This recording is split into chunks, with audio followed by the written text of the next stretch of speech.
Hello, ladies and gentlemen, and welcome back. I apologize about the earlier start earlier. Obviously, we had a little bit of a time zone difference, and we are back with Apex Legends Global Series APAC North. Appreciate those that had tuned in before. We're about to get started here in about 5 minutes. This stream is on a 5-minute delay. We are broadcasting live officially Apex Legends Global Series. We got a very busy and eventful day today. As on the Twitch channel, or excuse me, on the YouTube channel here, I was literally just talking about Twitch channels just a hot moment ago. But for YouTube, we will be casting APAC North, North America, and Europe. So I'm very excited. Obviously, it is now approaching 5 a.m. in the morning. I've been up most of the night, but I'm excited to broadcast with my co-host, Unlucky Ducky. So we will get started in just a moment. I'll come in periodically here and there just to let you guys know, and don't forget to leave a like on the channel and the stream.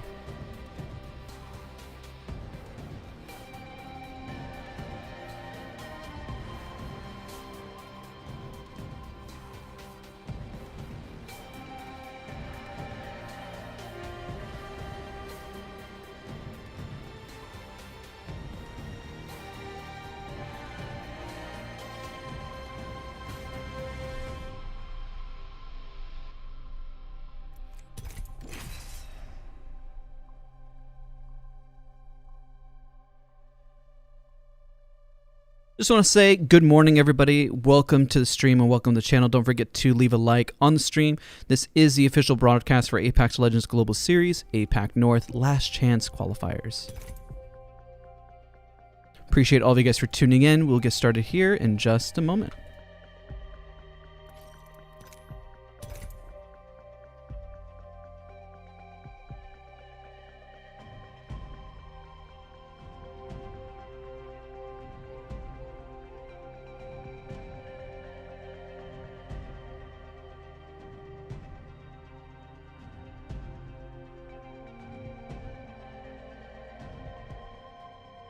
Just again, want to welcome you guys back to the channel, back to the stream. We'll begin here in just a hot moment. The servers are getting fired up. Remember, the stream is on a 5-minute delay. I will be introducing our co-host for today, Unlucky Ducky. So again, this is Apex Legends Global Series Winter Circuit Last Chance Qualifiers for APAC North.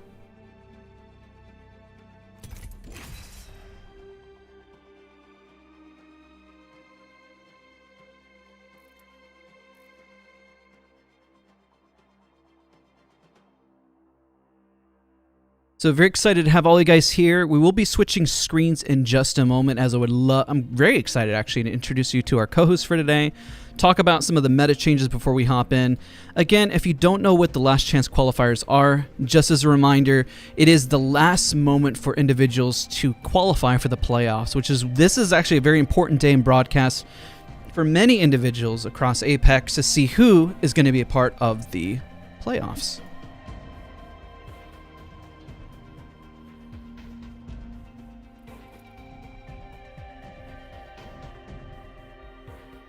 So we'll begin here momentarily. Again, don't forget to leave a like, comment, and subscribe on the channel. Very excited to have all of you here. Just want to welcome each and every single one of you, which is why we're kind of doing just this little bit of intro before we get started. So again, I appreciate all of you guys for being on the channel and the stream, and I'm just really excited to be here.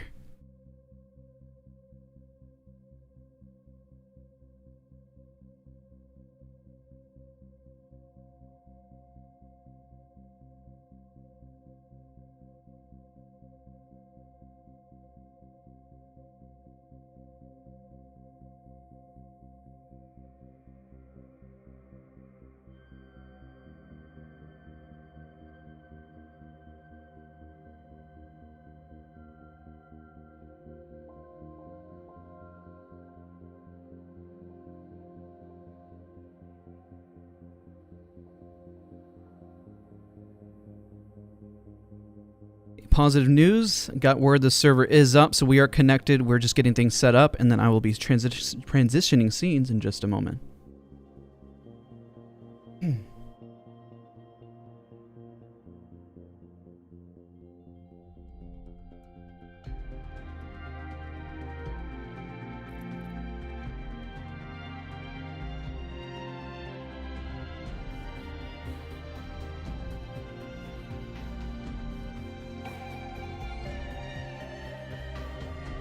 All right, everybody, we're going to be transitioning scenes here. Just want to welcome all of you guys for being here on the channel and the stream. I will be introducing our co-host in just a second, Unlucky Ducky. Give me 1 second, I'll introduce him. Hey, buddy, what's going on? Hey, how's it Are you going? ready for a big day of Apex Legends? Oh, dude, I'm so excited. Dude, I'm ready. APAC North. I know we started earlier. Obviously, the time zone shift kind of got us stuck, obviously, and so no worries. We're started now, just tweeting everything out, posting everything, and letting everyone know that we're live and that we're ready to start broadcasting. So I know I talked a little bit about you as we were kind of firing up, but love for you just to kind of introduce yourself, say hi to everybody, since you'll be co-hosting and driving with me for today. Of course. Well, hello, everybody. My name is Unlucky Ducky. I'm kind of new to the content creation scene. Just all around, I've been playing Apex Legends since day one. Came directly from the pro scene of Counter-Strike. So, of course, I came into Apex with the competitive blood already in me. I played in the pro scene for about 3 seasons, from season 2 to season 5. Even got a chance to play on Daz's team a little bit in season 5, season 6. But I decided to back off, focus on the content. And that leads me to where I am today, doing a cast with my good buddy Daz. It's going to be a lot of fun. I mean, the server's already getting fired up. I'm excited for everyone to hear you cast. We're going to have a blast today. Again, just a quick shout out for those that in chat. Tiger, Risky, Masters, good to have you here as well. Try to get me up with that second last name. I got you there, huh? But it's going to be exciting. I know in the prior cast, when we got started a little bit early, we were talking about the meta. We're talking about Octane and Revenant. So obviously I gave my thoughts first. So I want to hear your thoughts now. With my thought, especially with this being the last chance, and I can't stress this enough with it being the last chance. I think a lot of teams are going to be going head first into this. Thinking that if they don't do well, then they're not going to be getting anywhere. So I'm expecting to see at least 2 or 3 teams running the Revenant Octane meta with some sort of barrier legend, whether that's Rampart or Watson or Caustic. And then speaking of Rampart as well, are we going to see a heavy defensive meta? Maybe because people are a little bit too afraid to die early. So maybe we'll see a Rampart Watson Caustic setup to where people land in one area, then sit in a building for the entire rest of the game, knowing their rotations. But honestly, we're just not going to know until we get into the first game. It may be super aggressive. There may be 10 teams left by the end of the first ring, or there may be 17 teams left end of second ring. You know what's really interesting that you mentioned that is I actually find that APAC North is definitely a lot more aggro at the start compared to like North America, just as an example. I know obviously we played North America and we can see how sometimes teams can play passively, but for APAC North, I mean, sometimes we just see full on 50-50s, and then when teams really get into it and they start fighting, I mean, they are all in on whatever's happening, which can be huge. Oh, 100%. I see the players are loading in right now. You've casted these people before. What are some teams that we should be looking out for? GTS is actually a really big team, especially for APAC North, that I've seen consistently. A lot of what you're going to see today, especially for last chance qualifiers, is that you're going to see a lot of teams that are on the up and coming, that are about to pop, that have the skill and have the talent. And we have a lot of teams for today. Let's go over some of them, actually. Let's talk about them. I know one of them is a big favorite, is Shoot Gaming, which has performed quite well. We have COG Ace, GTS Art. There's also, I've seen Rootsy's team do quite well from Hybrid Eclipse. So we have a lot of great teams here, a lot of talent, and everyone's ready to secure that big spot. So today's is a little bit different compared to the other tournaments. Like, granted, there's not money on the line for this, but there's a placement and the potential for $500,000 going into the playoffs. That means everything for these teams right now. 100%. And especially with these teams, you said it earlier today that every single one of these players are in the top 0.1% of players in the game. And in my opinion, if everybody could go to the finals, that would be amazing. But right now, how many teams are going to be able to qualify and continue on? So we're going to see 5 teams that qualify for the winter playoffs. 5 teams. So that's actually a pretty good number and a pretty good chance, because we've seen a lot of these teams place really, really well in the top 5. I've seen Shoot Gaming win games in these upper tier lobbies and make plays. So it's going to be interesting to see how they decide to play, It's going to be huge. It's good. I'm super excited to get into it. I'm going back to the meta. I'm super excited to see if we're going to see some super aggro plays to start off with, whether it's Revenant and Speaking of meta, while you mentioned it before, and I have to mention this as well, the Spitfire. I've actually argued in the comment section of my weapon tier list. It's like very controversial because I'm trying to to help people to understand. The Spitfire is really, really good. I know it got buffed, and it's been a few weeks until we've gotten to another tournament. But the pros always gravitate towards the R99, the Volt, R301, consistent damage or burst damage from like the EVA 8 and the Mastiff. I'm generally curious as well, are we going to see the Spitfire come into play? Are we actually going to see the Spitfire become a big thing? And also, chat is asking the question. There is a 5-minute delay. We are casting this live. This is, if you're just tuning in, APAC Legends Global Series, APAC North, Last Chance Qualifiers. So I'll pass that question off to you, Ducky. Thoughts on the Spitfire? Because it's so controversial, because everyone is arguing with me in the comment section saying it is A+ and S+. I disagree, and I feel like the pros disagree as well.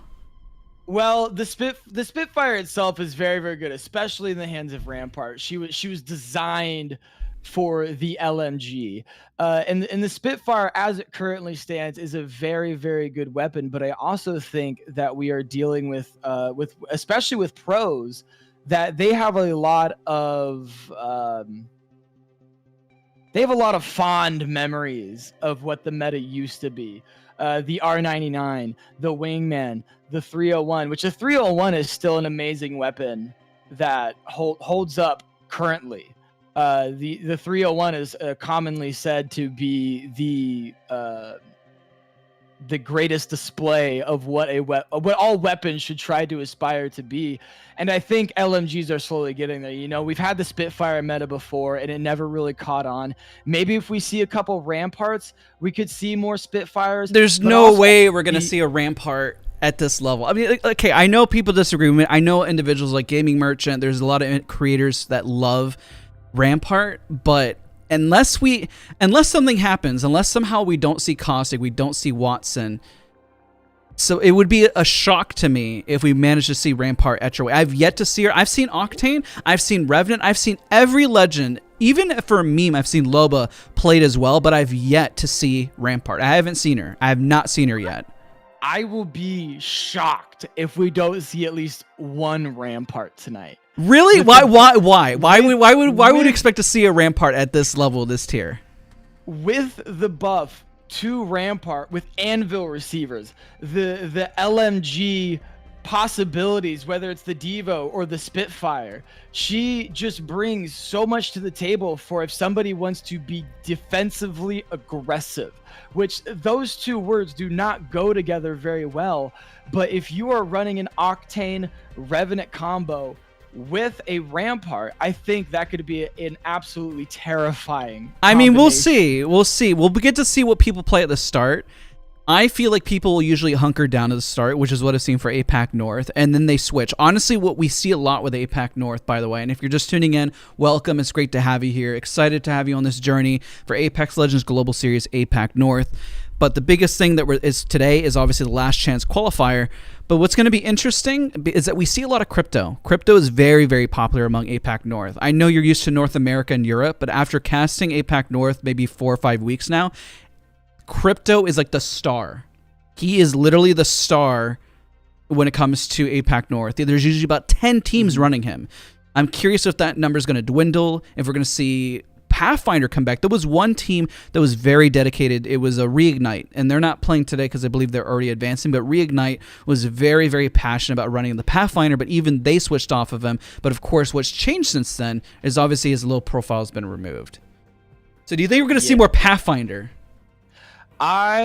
We may see a couple teams try to run him, But I honestly don't know that the buff has been out long enough for a top tier team to be comfortable running him in the current meta.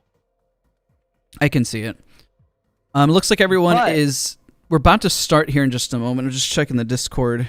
They are just adjusting the team names, and then it looks like we'll be ready to go. So I do think... I've said this before. People ask me about this all the time. What do I think about crypto? Crypto is going to be meta sometime soon. Give it 3 to 4 months, maybe even next season, maybe even next split. All right, they're People starting. haven't realized how good crypto is. And I think that's going to be very critical, especially if APAC has caught onto that first. Oh, they definitely have. We see they could be the leaders of the new meta. We literally see crypto. We see crypto being utilized by so many teams, and it's only increasing in its utilization. Somebody in the chat asked, "What is last chance or LQC, last chance qualifiers?" I mean, hopefully I didn't mess it up in the title. Maybe I went full dyslexic. I'll have to make that adjustment if I did. But nonetheless, it stands for last chance qualifiers. This is the last chance that these teams, some of the big names you may not see here, but we're going to see the teams, 5 teams are going to advance into the playoffs for their last chance to qualify for the $500,000. This is an important day because this is going to impact what you're going to see going into the last day, essentially, for playoffs and everything. That's going to be the big day, but this is obviously when we're going to discover which teams that's going to be. So we're about to get started here. At the start, as we start to look at where teams land, we're really going to just follow every team, see who drops hot. I'm going to be searching for the 50-50s. The way I like to commentate, I know Ducky, he's new to the channel. I like to try to follow story and narrative. So after every single round, we're going to follow the teams that are really putting pressure where the action is, and we'll kind of color commentate what's going on. And I love to stay in the action, Daz. But as we are loading into this right now, for some people at home, we're playing on World's Edge right now, which is popular among the pros as the most competitive map. I have to add, look how many cryptos we have in play. We have 1, we have 2, 3, 4, 5. We have a lot of cryptos, man. A lot of cryptos in play, which is going to be very interesting. Right now, we're just following CBI. We're just trying to see where teams are landing. I'm going to switch over to reignite, or let's go over to shoot to see if they're landing. Well, they're landing actually over to Lava City, which is fine. Let's switch back over to losing life because we might see a fight. Are running some interesting comps with Horizon, Gibby, and Bloodhound. I in North America at least, I have not seen this combination before. Why do you think these guys are running this set of players? I have actually seen it run consistently. Actually, one of the top teams, Fennel and Fennel, Korea actually have been running this comp, and they actually smash it out of the park. By the way, HEA actually runs Fragment. They usually run into Fennel. Fennel usually lands around this area here, but now it looks like they're not being contested, so they're sitting a lot more comfortably here, which is good. Some early shots, trying to figure out what's going on over here. Maybe just testing out his gun, just trying to see what's going on there. Yeah, some of these teams, if you take a look at the map again, they're actually... A lot of teams are kind of clustered together, so we may see a couple teams drop early. With 2 teams. There's a Spitfire. Already a little bit of Spitfire from Ice Cream, and a charge rifle already in play. So we are going to get a little bit of little lag at the start, and that's only normal, just so you're aware, Ducky, just because I'm going to turn off my latency setting just real quick because it's confusing for people. I do have a bit of latency, obviously, whenever I'm connecting, and then it evens out once the server is pretty much good to go. So don't be discouraged if you see that. We just see a big fight already happening breaking out. Still 20 squads left. Nobody's been knocked, but we do see the Spitfire already in play.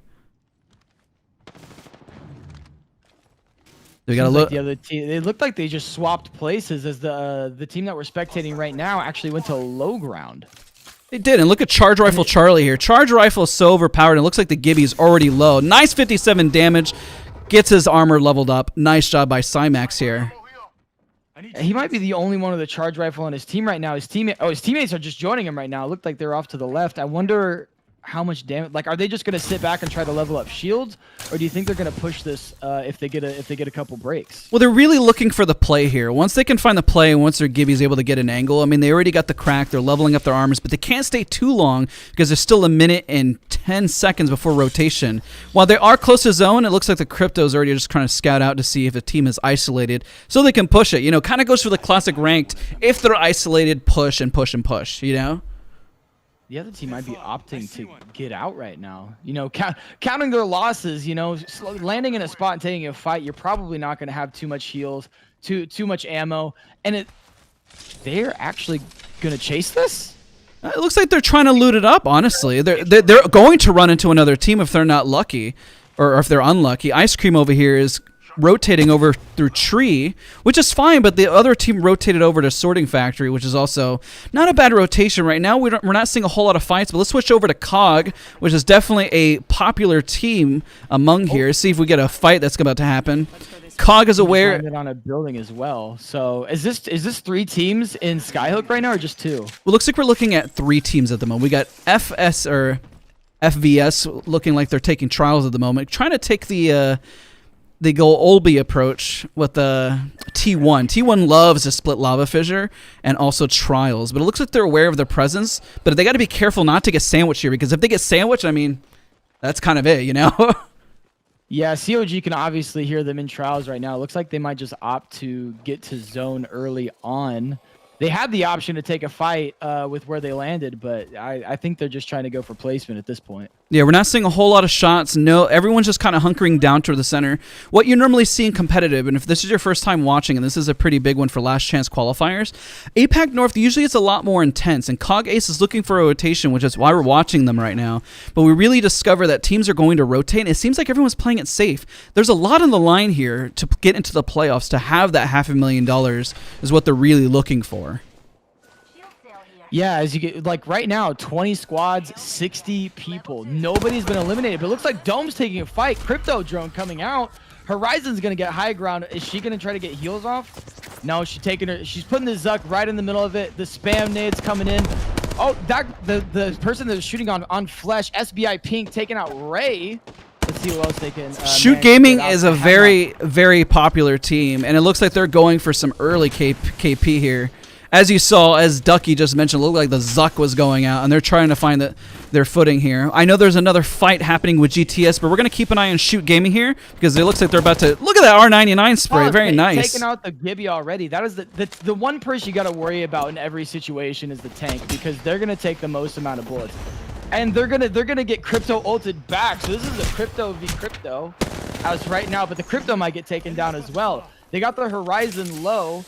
But she managed to barely squeak away. And there's the Gibby bubble, trying to get him the cover, just enough time to reset. But this is still a 3v2 situation. So if they play this right, they could come out with 3 KP in this. I'm surprised they haven't tried to force the Gibby out of position already, or at least get the finish. And look at this poor Wraith. Oh, man, the Wraith tried to come back. No man left behind, but it was all in vain. She jumped right into the lava. Definitely miscalculated on her part, but it looks like they're having the time of their life there. Now with some free KP sitting comfortably, and we're switching over to Ice Cream POV, because it looks like they're about to mop up a nice, juicy Wraith.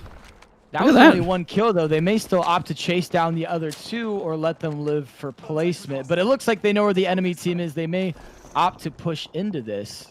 They're not even going to take shots. They're just going to let them be, apparently. That's a completely different team. Nice solid damage from N22. And he's just going to reset. Was that single fire on the flat line? It might have been. If it was, that's very impressive. Fire. But now he's getting Charge Rifle Charlie from a distance. Feels bad for him, and they opt to just get out of here. If we look in the map really quickly, we do see a lot of interactions taking place here. They're trying to reset. Let's switch to this POV because everyone is about to cluster and is getting really uncomfortable in the choke here. I think that was a little difficult to see on the map, but there are 2 teams sitting right on top of each other because there's a team in the tunnel underneath them, I think. Yes, correct. So they have to be aware of, they're definitely aware of the presence. The Bloodhound just pinged it, which he might actually go for another scan here in 4 seconds just to catch him out. Which they do have a couple ultimates. If they can pull that team out into the open, they might be able to triple ult them and get a Wraith portal behind them and finish off the team at least. So we do have 2 teams out. We've been keeping an eye close to the zone. Let's take a switch towards Godland as they're catching a team out of position here. Looks like the Horizon up above has gold armor. She threw the Zuck already, and they're just waiting to reposition here. And look at that. It looks like we're seeing a lot more Spitfire in play. The Spitfire is surprisingly popular right now. I mean, I kind of figured that the Spitfire would be seen a lot, but I figured more in the hands of a Rampart. And then Gibby looks like he just got knocked by the native of Century and caught out of position. The nade come in. Oh, he's going to actually hit good damage on the Horizon, 89 on gold. They're going for the res, but they're probably going to get pushed really hard right here. And there's the Gibby bubble. The Horizon back up. The Horizon's really close to down. Not before taking the Gibby back down. They just managed to get the Gibby up, but back down. The Wraith all alone. Going to be mopped up by ARV? I believe so. And they're just fighting for survival at this point while recovering from the charge rifle from a distance. But this is a nice cleanup on their part. They got some good KP. They're sitting comfortably. And as long as they hold here, they're sitting comfortably in the zone. Let's switch over back to Tree because we do see Tree is picking Connect Gaming, trying to land the wingman shots over here on the Crypto team, making sure they catch them out of position. Don't let them sit too comfortably. That wingman buff coming in massive right now. Back whenever the wingman had 1 less bullet in every single magazine, we saw the wingman less. Why do you think that is? Well, it's mostly because of the massive nerf. As you can tell, we're already seeing the wingman Eva 8 combo, and we're seeing teams switch over more to the Spitfire. I'm actually kind of surprised how much is being utilized now, to be honest. I could have been wrong on my weapon tier list. I know I posted one recently just talking about the breakdown of that gun. Yeah, the Spitfire buff has definitely unleashed some mayhem for some teams. But is it even, remotely possible to run more than 1 Spitfire on a team? Because if you're running a Spitfire, you're eating so many bullets at one time that I feel like you can only really run 1 heavy weapon that's an automatic. I don't think you can run a flatline, maybe a wingman, because the one person running a Spitfire needs all of those bullets. They really do. And right now, teams are just kind of getting into zone. Let's take a look at FVS as they're rotating, and they do see the team that is in front of them currently. I know there's not a lot of action currently happening, but what's happening is all the teams are pushing more to center zone just to make their presence aware so they can hold for the next zone. So we're going to try to keep eyes on the action as teams keep fighting for positioning right now. The zone is closing in 25 seconds, and we'll see how this really plays out. So it looks like HE already looks like they got a knock. Let's switch to the POV. The Horizon got some damage in. This is right over by Thermal Station.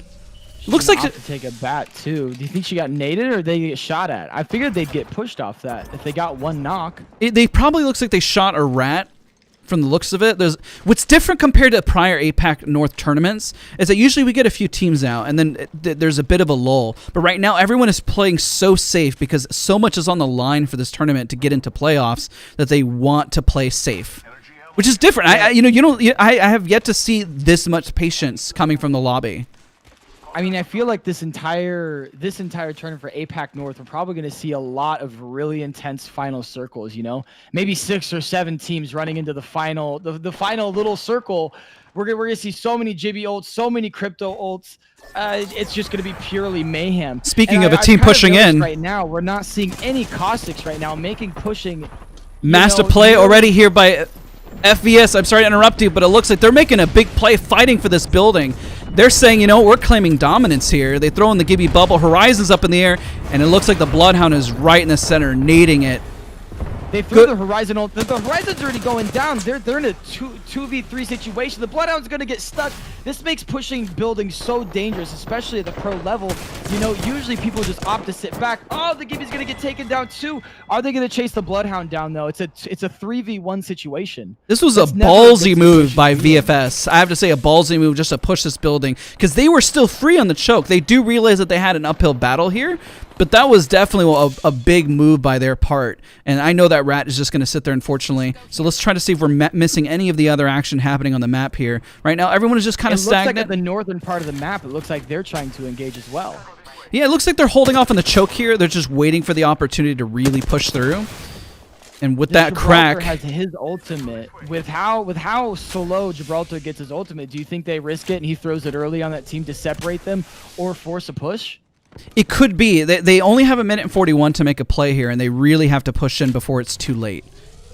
Because if they don't, the zone is just too much. And we do have a team. It looks like they ported in. I just wanted to capture that action. It looks like they're rotating in, and it looks like they're finding a little house here just to sit comfortably. Just wanted to make sure we weren't missing any action there. All these buildings around this location right now are completely occupied. From earlier when we saw that push, normally at the pro level, you don't see people pushing buildings that are already occupied. For reasons that we saw is that normally teams at this level are so good at holding their position that it's usually just a death sentence. But if you're desperate for a situation, you have to 50-50 it, even though most of the time you are going to lose that.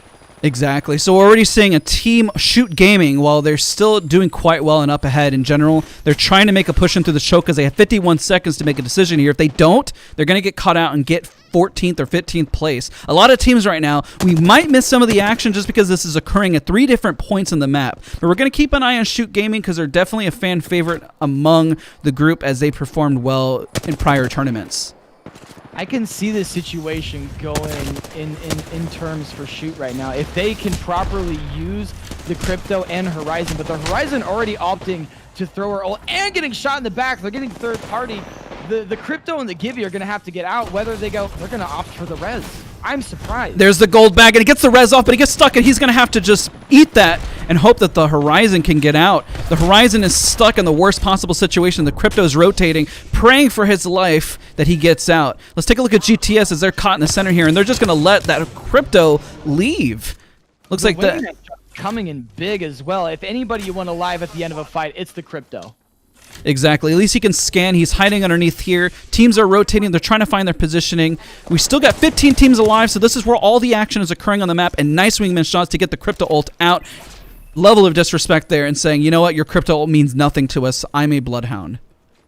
We're going to see a lot of fights starting here really soon with this next zone coming in. I say we probably lose around 3 to 4 teams in this next zone if people aren't spread out properly. Yeah, at this rate, we're definitely going to see them right now. I know there's a lot of action occurring right here. It looks like we're seeing the Spitfire back in play with the infamous R99. But it looks like they're just holding their position. A lot of people are dying in zone. Let's take a look at GTS POV. We came just in time for the R301 action. It looks like they're getting caught out of zone while the Wraith is coming in hot and cleans it up. Nice R301 shots by Ray.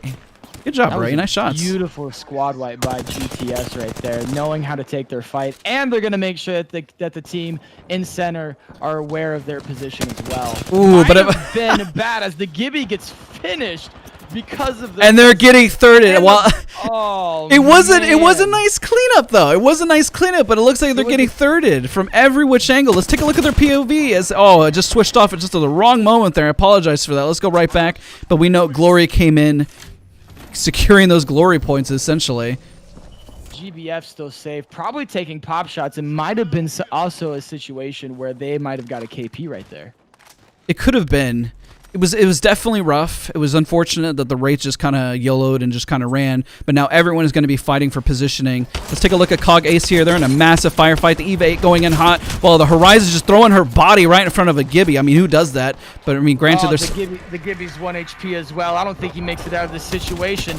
Oh, so close! But on the charge rifle. And he gets third party as well. Oh my God! That poor teams get completely wiped. That poor Bloodhound, he was making a massive play, just gets charge rifled right in the face. I definitely saw that happen.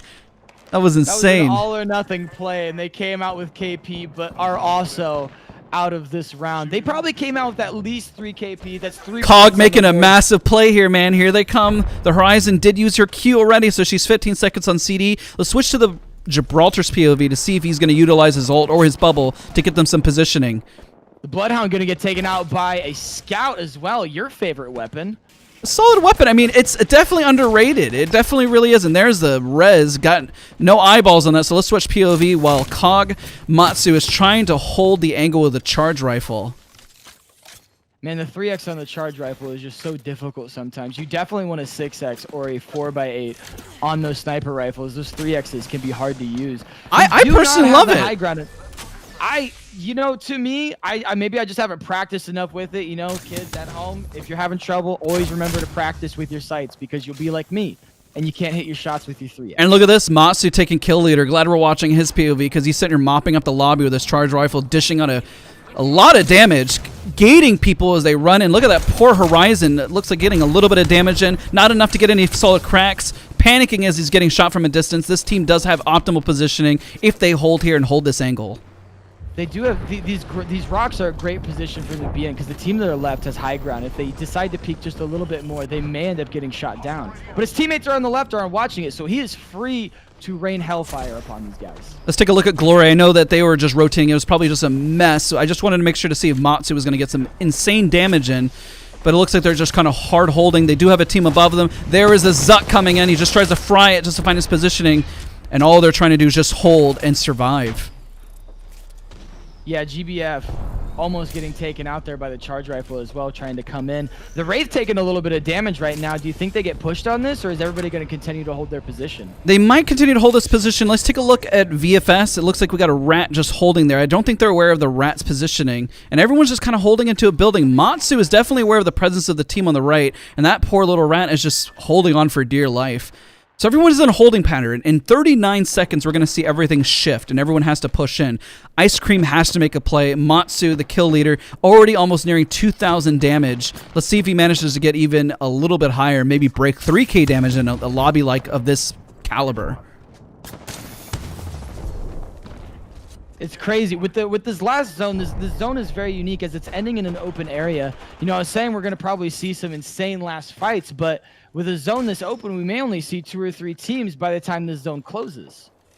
Looks like Glory's getting shot from a distance by the charge rifle. Cog is picking on them, not giving them any room to breathe. We're not switching POVs. Actually, going to switch POVs. For some reason, R&R is already rotating in, which makes sense. Trying to get that early rotate. Yeah, going to be almost broken, but they've actually got great position on top of it, but they're getting pushed by a solo. This is going to be some free KP for this team. At least a point with their positioning.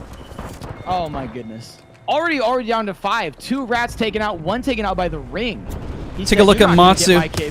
Unfortunately, Matsu was his team. Cog was actually, Ice Cream was knocked out already, and Connect Gaming has the optimal spot. They're literally center of zone here. I know there was a cluster amount of movement occurring there all at once. The beauty of a battle royale, ladies and gentlemen, is we see everyone rotate in. But now we got 3 squads remaining, and all are full teams, with the building being fully congested, while Connect Gaming, as long as they don't throw this, they can win this round. As long as they don't throw. At this point, they have the best positioning. Yeah, and the Gibby already used his ultimate, but I think the Crypto might still have a chance at his EMP. If they use this properly, as both teams start to rotate in, they might actually get all 6 KP if they use the Crypto properly. And it doesn't look like he has his ultimate, so unless that charges super fast, I don't think this team has any ultimates for the end fight. I think they're just trying to fake them out and put the pressure as if a ultimate will come out. And they may have it, honestly. It's going to be close. Let's take a look at his ultimate percentage. He's at 37%. He's got 30 seconds remaining. He's probably going to be around the 70% range by the time this actually closes. But perhaps if they can survive for an additional 30 seconds, they can crypto ult both those teams. I don't know. Like the Gibby on the bottom we're spectating right now, he has his ultimate. This entire team has all of their ultimates. I don't see it going very well right now. Oh, and the Wraith, they might actually get portaled on. I'm assuming they're going to keep their position, but I don't know what they're going to do with that portal. It's definitely an opportunity to go in and out. They have the opportunity to go in and out and duck and weave and have an option. And it looks like the Wraith from right above is doing the same thing. Let's take a look where she puts her port. They're going to put a lot of pressure on Connect Gaming here once they get their positioning. Seems like both these teams on this building are just agreeing to pinch this one team, guaranteeing first or second place for one of these teams. I think it's the only option that they know that they have. They have to work together on this. Unintentionally, really. Yeah, honestly, unintentionally with it. And there's the port. Both teams are going to be taking their portals right now. This is going to be the massive final fight. The Gibby ultimate already coming in. Rick going down. The nades, the Gibby ult coming out as well. The Mastiff legend himself, Bloodhound, 44 on the Crypto. And it looks like R&R is just trying to hold their bubble, going into a firefight here. Almost gets the Gibby. Win this. But Connect Gaming actually coming out with the win. The massive, crazy final fight. Not half bad. I mean, they came out ahead. They played it patiently, and they managed to keep both teams out. And I heard a little fall. It looks like my poor little Nessie fell from the wall right behind me. But just because the Nessie must have been so excited. But as just a reminder, if you're just tuning in, I see people asking the question, is this on a delay? Yes, it is. This is not a replay. This is live. We're shoutcasting. It is what time in the morning? 5:34 in the morning. We are in game 1 at the moment. We are in game 1, about to approach game 2 as we're just wrapping up game 1 at the moment. I appreciate all of you guys for tuning in. Don't forget to leave a like. I appreciate all of you guys that are typing in chat. We'll get started here in the next round, and we'll debrief, and we'll look at the scoring based on how Connect Gaming managed to hold that out. So some big plays, and it looks like I definitely saw there was a controller player on that squad. He was definitely struggling on keeping tabs on who to shoot at, that we were watching the Bloodhound towards the end there, which is pretty crazy. Yeah, definitely some disadvantages for trying to flick around fast there at the end. But Connect Gaming being pinched by 2 different Wraith portals, still able to come out with the win. No ultimates, no nothing. Like, that's incredible to me. Like, they were able to take both pinches, fight them separately, get the Gibby bubble. They were bubble dancing each situation and managed to come out on top. Pretty big play on their part. Honestly, really impressive how they managed to clutch it out. They played patient. I know Shoot Gaming and the other teams were rotating in, but they managed to hold their ground and make sure that they had it perfectly. So honestly, really, really smart on their part. Once we get the scores updated, let's take a look at the breakdown and how everything is looking for these teams. But not half bad. We saw a lot of Spitfire. We saw a lot more Spitfire coming into play there, honestly, which is pretty impressive. Yeah, I think it added a lot of fun to the game, adding a little bit of mystery. You never know what you're going to run into, whether it's going to be a Mastiff, an EVA 8, or a full team of Spitfires, because every single one of those guns is dangerous, especially the EVA 8 now with that buff and the Mastiff nerf, which I was surprised to even see people still running the Mastiff in the final ring. There's a lot more gun variety from what we're seeing on the tournament side. I mean, not everyone was running a Spitfire. Some people were running the R99. Excuse me. Obviously, we saw like a Volt. We saw the charge rifle obviously making a massive presence, especially with today's tournament. Yeah, the charge rifle is always blown me away, especially whenever it first came to Apex Legends. You don't really see it in pubs or ranked all that often, but it seems like in the competitive scene, if you don't have a charge rifle, you're not really going to have the greatest shields by the end of the game. So very true. There's a lot of strats with the charge rifle, but you also have to remember that if you're going to be running the charge rifle, you kind of have to wipe a squad for the end ring, or you're only going to have a one gun situation. What's also interesting overall of what we're already seeing for... by the way, somebody actually was curious, what does a rat mean? It has no negative connotation. It's actually very much nomenclature. It means when you're ratting, you're the last person. You're just hoping that nobody finds you. We use it in ranked. We use it in tournaments, or when you're pubbing. It's time to rat. So that's just important to remember that terminology. You hear ratting, you hear the words rotation, you hear choke points. If this is your first time, by the way, welcome. It's great to have you. This is Apex Legends Global Series Last Chance Qualifiers. So this is a big day for these teams to qualify for the playoffs for Apex Legends. There's going to be 5 teams advancing, and once we get the updated scoreboard, I will switch over to that POV, and we'll take a look at the breakdown of the scores for today. Which I'm really exciting. I think Connect had a lot of KP there. I wouldn't be surprised even with the win if they were in first place. Yeah, especially with Connect coming in pretty hot. There's a lot of teams here that a lot of people are rooting for that are underdogs. You know, we have Shoot, we have COG, we have COG Ace, but seeing Connect Gaming, they performed well. Don't get me wrong. They've definitely performed well, but I'm happy to see them take things to another level, especially in this lobby.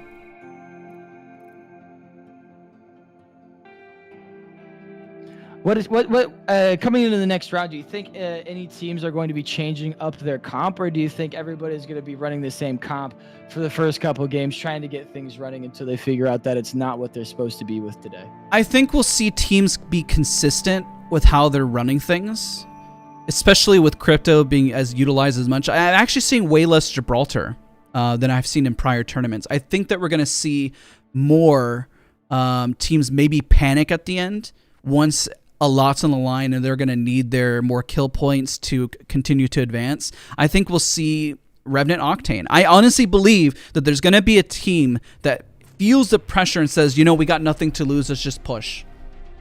We'll push at that point. which I think those last games are going to be very exciting because of that alone. Exactly. I'm very excited to see what teams are going to break out the Revenant Octane and when. I know for people that play ranked, it can sometimes be aggravating, but spectating a Revenant Octane push can just give you an adrenaline rush because you never know what's going to happen. Let's give a quick shout out to everyone that is here. Just want to appreciate everyone for tuning in. Don't forget to leave a like. Every little bit helps support. Gray Angelic, Mike, Night Sniper, Brennan, Boss Guy. Appreciate you for moderating the chat. Don't worry, Nightbot is just a bot, so don't worry about Brennan. You know, the spam. Don't feel too bad. Doesn't hurt at all. JM, it's great to have you here. Max Studio, all of you guys for tuning in. Templex, it's good to see you. Thank you so much for being here as well. Duke, thank you so much for being here. Really, really excited to be casting for you guys for today. Appreciate all of your feedback, and this is going to be an exciting day. Honestly, it's going to be an exciting day. And Destruction, to answer your question, no, Crazy Raccoon, they've already qualified for playoffs. So what we're seeing today is last chance qualifiers. This is their last chance to make a play to go into the playoffs. So who we see advance today is going to be the teams that we see advance into the next tournament.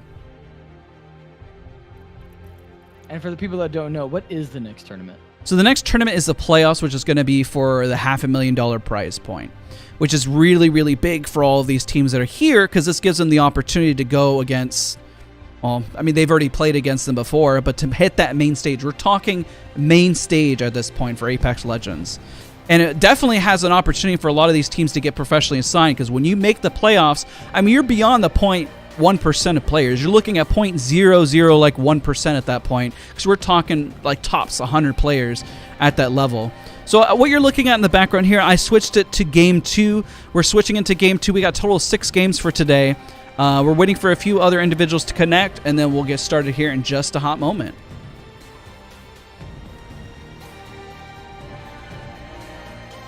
Also, shout out to Ducky for being a part. I have his Twitter in the description down below. He's helping me out. Just as an FYI, I will be covering Europe today as well as North America last chance qualifiers, which is going to be a really big day. So I, had Ducky help me out just to kind of give me a little bit of breath of fresh air for this morning, so I don't run around too much. Because just so you guys know, we're running this whole show ourselves. We're driving the camera, we're doing the commentary, we're doing everything here. The whole show, the whole shebang. It's just 2 guys here, just hanging out, enjoying some Apex Legends, and hopefully you're enjoying everything at home as well. Yeah, very excited to be here as well, even though it's fairly early for us. Being in North America right now, it's very early, and it may take us a couple games to really get in the roll of things. Exactly. I mean, but once we're in our groove, we'll be in our groove, and then boom, we'll be all set.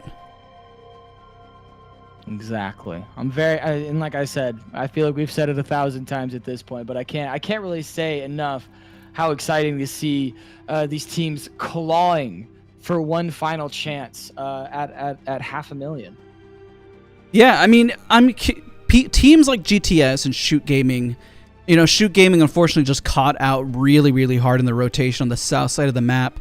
They tried to make a play, and it was not a bad play. A lot of these teams that made a play, they were just fighting for zone. And I guarantee in the next zone, I mean, we didn't even see Watson. We saw no Watson in play, actually. We didn't really see any defensive characters, really. I mean, like, if the most defensive character that we saw was Gibraltar, but even with that, they were running Horizon, Gibraltar, and Bloodhound, which generally that's a very aggressive combination. Do you think that was done on purpose as people are trying to mimic teams that have already qualified, or do you think eventually we're going to see people go back to what they're comfortable with, and we're going to see more Caustics, Watsons, and maybe even one Rampart maybe? I'm glad you brought that up because I really believe that teams are going to start playing more passively because we didn't even see a Caustic in play. I know Caustic got a nerf, which is why he was utilized before.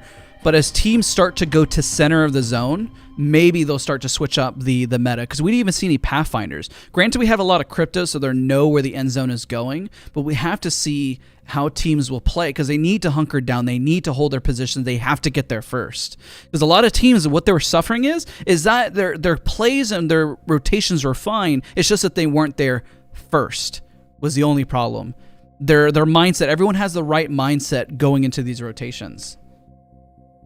Right, and especially at this level of play, every pro has seen almost every circle, so you can almost guess down to the exact spot if you've had enough time in the game where these circles are going to end. But it's a matter of getting to that location. Like Connect Gaming, whenever they won the last ring, they were in the exact spot the ring was going to end, and that had a massive reason of why they won. They were sitting in that spot from the very beginning of the game almost. Exactly. Sorry, I had to make sure that I set something up, so I stepped away for just a hot second. Let's take a look at the compositions while everyone's loading in. So while we're on the screen, just as FYI, everyone is picking their legends and everyone's picking their characters. So obviously we see the comps on the screen here, and we see, again, no Caustics, no Watsons. So we're going to memorize what we're seeing here on screen and making sure that we know what they're going to run for the next shift. Because there's no Pathfinders. We're seeing very consistent Horizon, Bloodhound, and Gibraltar. Or Crypto, Gibraltar, and Horizon. And Wraith is definitely peppered in throughout there. So very, very interesting shift in the meta. Yeah, it's awesome to see as the Legends become more balanced with updates, how Wraith went from the #1 pick, almost like you had to have Wraith or you stood no chance. But now you can have a Horizon who almost guarantees more movement than Wraith, but maybe not as good of a getaway. So maybe combining Wraith and Horizon. I think there's one team that's running a Wraith and a Horizon and a Gibby. We might want to keep a close eye on them. I'm very interested what they're going to do. R2G, upper right-hand corner. Agreed. By the way, we are seeing no shift in characters changing their meta whatsoever. Looks like everyone's keeping pretty consistent. Nobody's shifting. Everyone's sticking to their guns on this.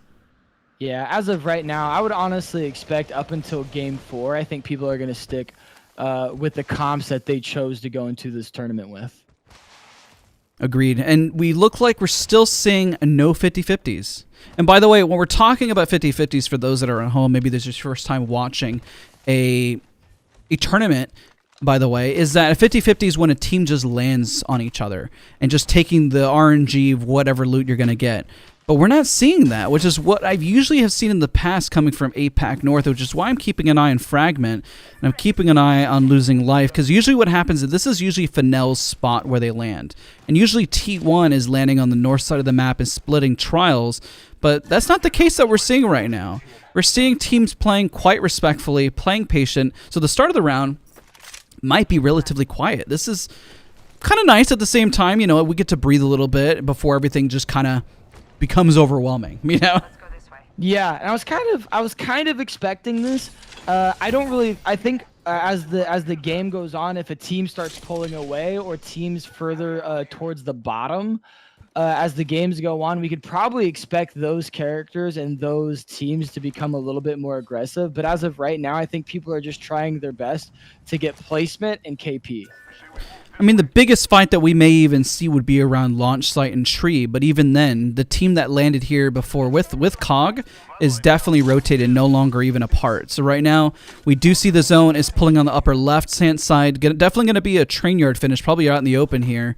But, I mean, every team is just going to have to get into zone and not get caught out. That's really the goal of this tournament, because there is no defensive characters to hold their positioning. Don't get caught out and be there a little bit early. And I think with everybody playing super aggressive characters, I think people are going to be super hesitant at taking buildings early on, and they may opt to sit behind rocks instead, so they have more of an opportunity to shoot back at a full push rather than having a limited choke point.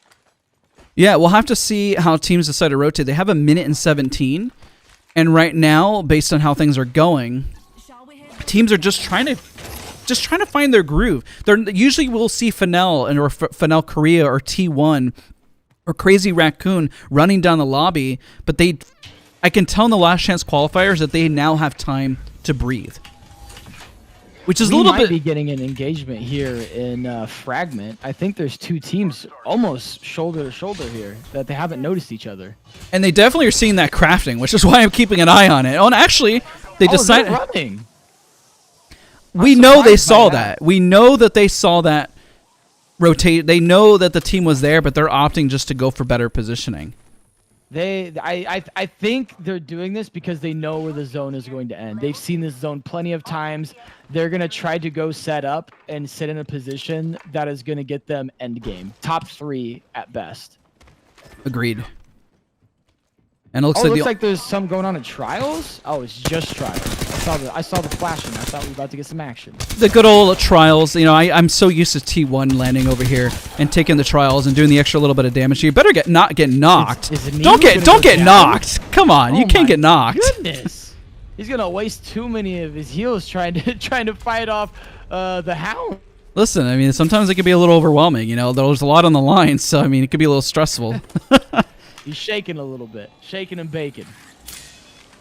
But you know, Nemus will get confident. He'll get back in and be just fine. I mean, he probably just tried to take all of those guys himself. You know, the most action. Is there a team getting chased in the lower left-hand corner? There's 3 teams over by thermal station. And they're all just rotating. Everyone's trying to get it to zone, which is going to get a little chaotic. Even this team right here, Avalon, is just trailing behind. Everyone right now on the map is currently, quite literally, as we switch different POVs, I'm just showcasing the map every time we switch, so then you understand where we're going to, but seeing the rotations that are happening. Everyone's just chasing each other right now. It's just one big game of follow the leader and just to get into zone. But little do they know that following the leader is going to be a death trap because they're going to turn around and shoot him once they get... I think some of these teams are a little scared to shoot right now, even though that they see other teams, because they don't want to go out early. They don't want to be the one of the first 5 teams out. So I think they're literally just following each other, hoping not to be the first one to shoot. There's a massive level of respect happening in the lobby. We still have 60 people alive, 20 squads remaining, and the zone is closing. So I'm really surprised that, honestly, and here actually there's a fight going on right now. Godland coming in with a master shot, getting some strong damage, but Tano just not enough, and the triple take Terry is also not enough for the fight, and looks like HEA has a nice cleanup in the building. Karma going for the Phoenix. Man, even when we got right in here, 2 of the players were already down to less than 25 HP. And as we're spectating HE, they almost lost no health. That was an easy wipe for HE right there. Yeah, like we mentioned, a lot of rotations happening. A lot of teams are about to run into each other. So there's likely we're going to miss some of the action. We'll keep our eyes and tabs of where everyone is rotating, because right now, at any moment, a fight is literally about to break out, as you see. So we're about to capture that action. We're going to see where people are rotating to. Because otherwise, we're really not missing much beside poke damage. I'm keeping an eye on the crypto because he's on our eye in the sky just for now. It looks like train station might have just started a fight. Let's take a look at train station. So these 2 teams are about to run into each other. This Bloodhound team having the low ground. I'd be surprised if the team up top didn't try to put some sort of damage down. And it looks like they're just opting to take the safe one. So they might just sit and not even shoot. They're going to save their ammo for the final ring. Yeah, it looks like they're playing it safe. A lot of teams right now are playing the safe. There's such a level of respect happening in the lobby for all the players involved, and they're just being careful, which commendable. It makes sense. Looked like Gosu was also starting a fight, but the Bloodhound also getting scanned right here. So we might see a fight break out with FVS. Honestly, what's going to happen once the zone closes again is just going to be absolute mayhem, and we just have to get essentially lucky to see which fight is going to be the craziest. I want to keep an eye, obviously, on Shoot and HEA just because they're performing well, and also we need to keep an eye on Connect Gaming as well. That's actually going to be very important to see. Position where they are right now. Like, even if it ends in the open area, they're going to be tunneling through a choke point that's going to give them a lot of cover. They may be able to put down some damage and be one of the top 5 teams. If they can get KP with their positioning, they might be able to break into the top 5. Listen, you know, Sherry has done really, really well in prior tournaments. He's got really, really nice aim. And I believe before he was running more of a Bloodhound, but now he's on Crypto. He's definitely flexing the Crypto a lot more. And it looks like everyone is still just rotating in. Everyone's playing this so safe. Everyone just knows how much is on the line and how much they have to be careful.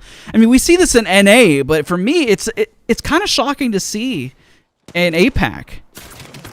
Yeah, I feel like North American servers right now would definitely have a little bit more aggression, and there would have been a few more teams out by now. I'm surprised we're not down to 16, 17 teams.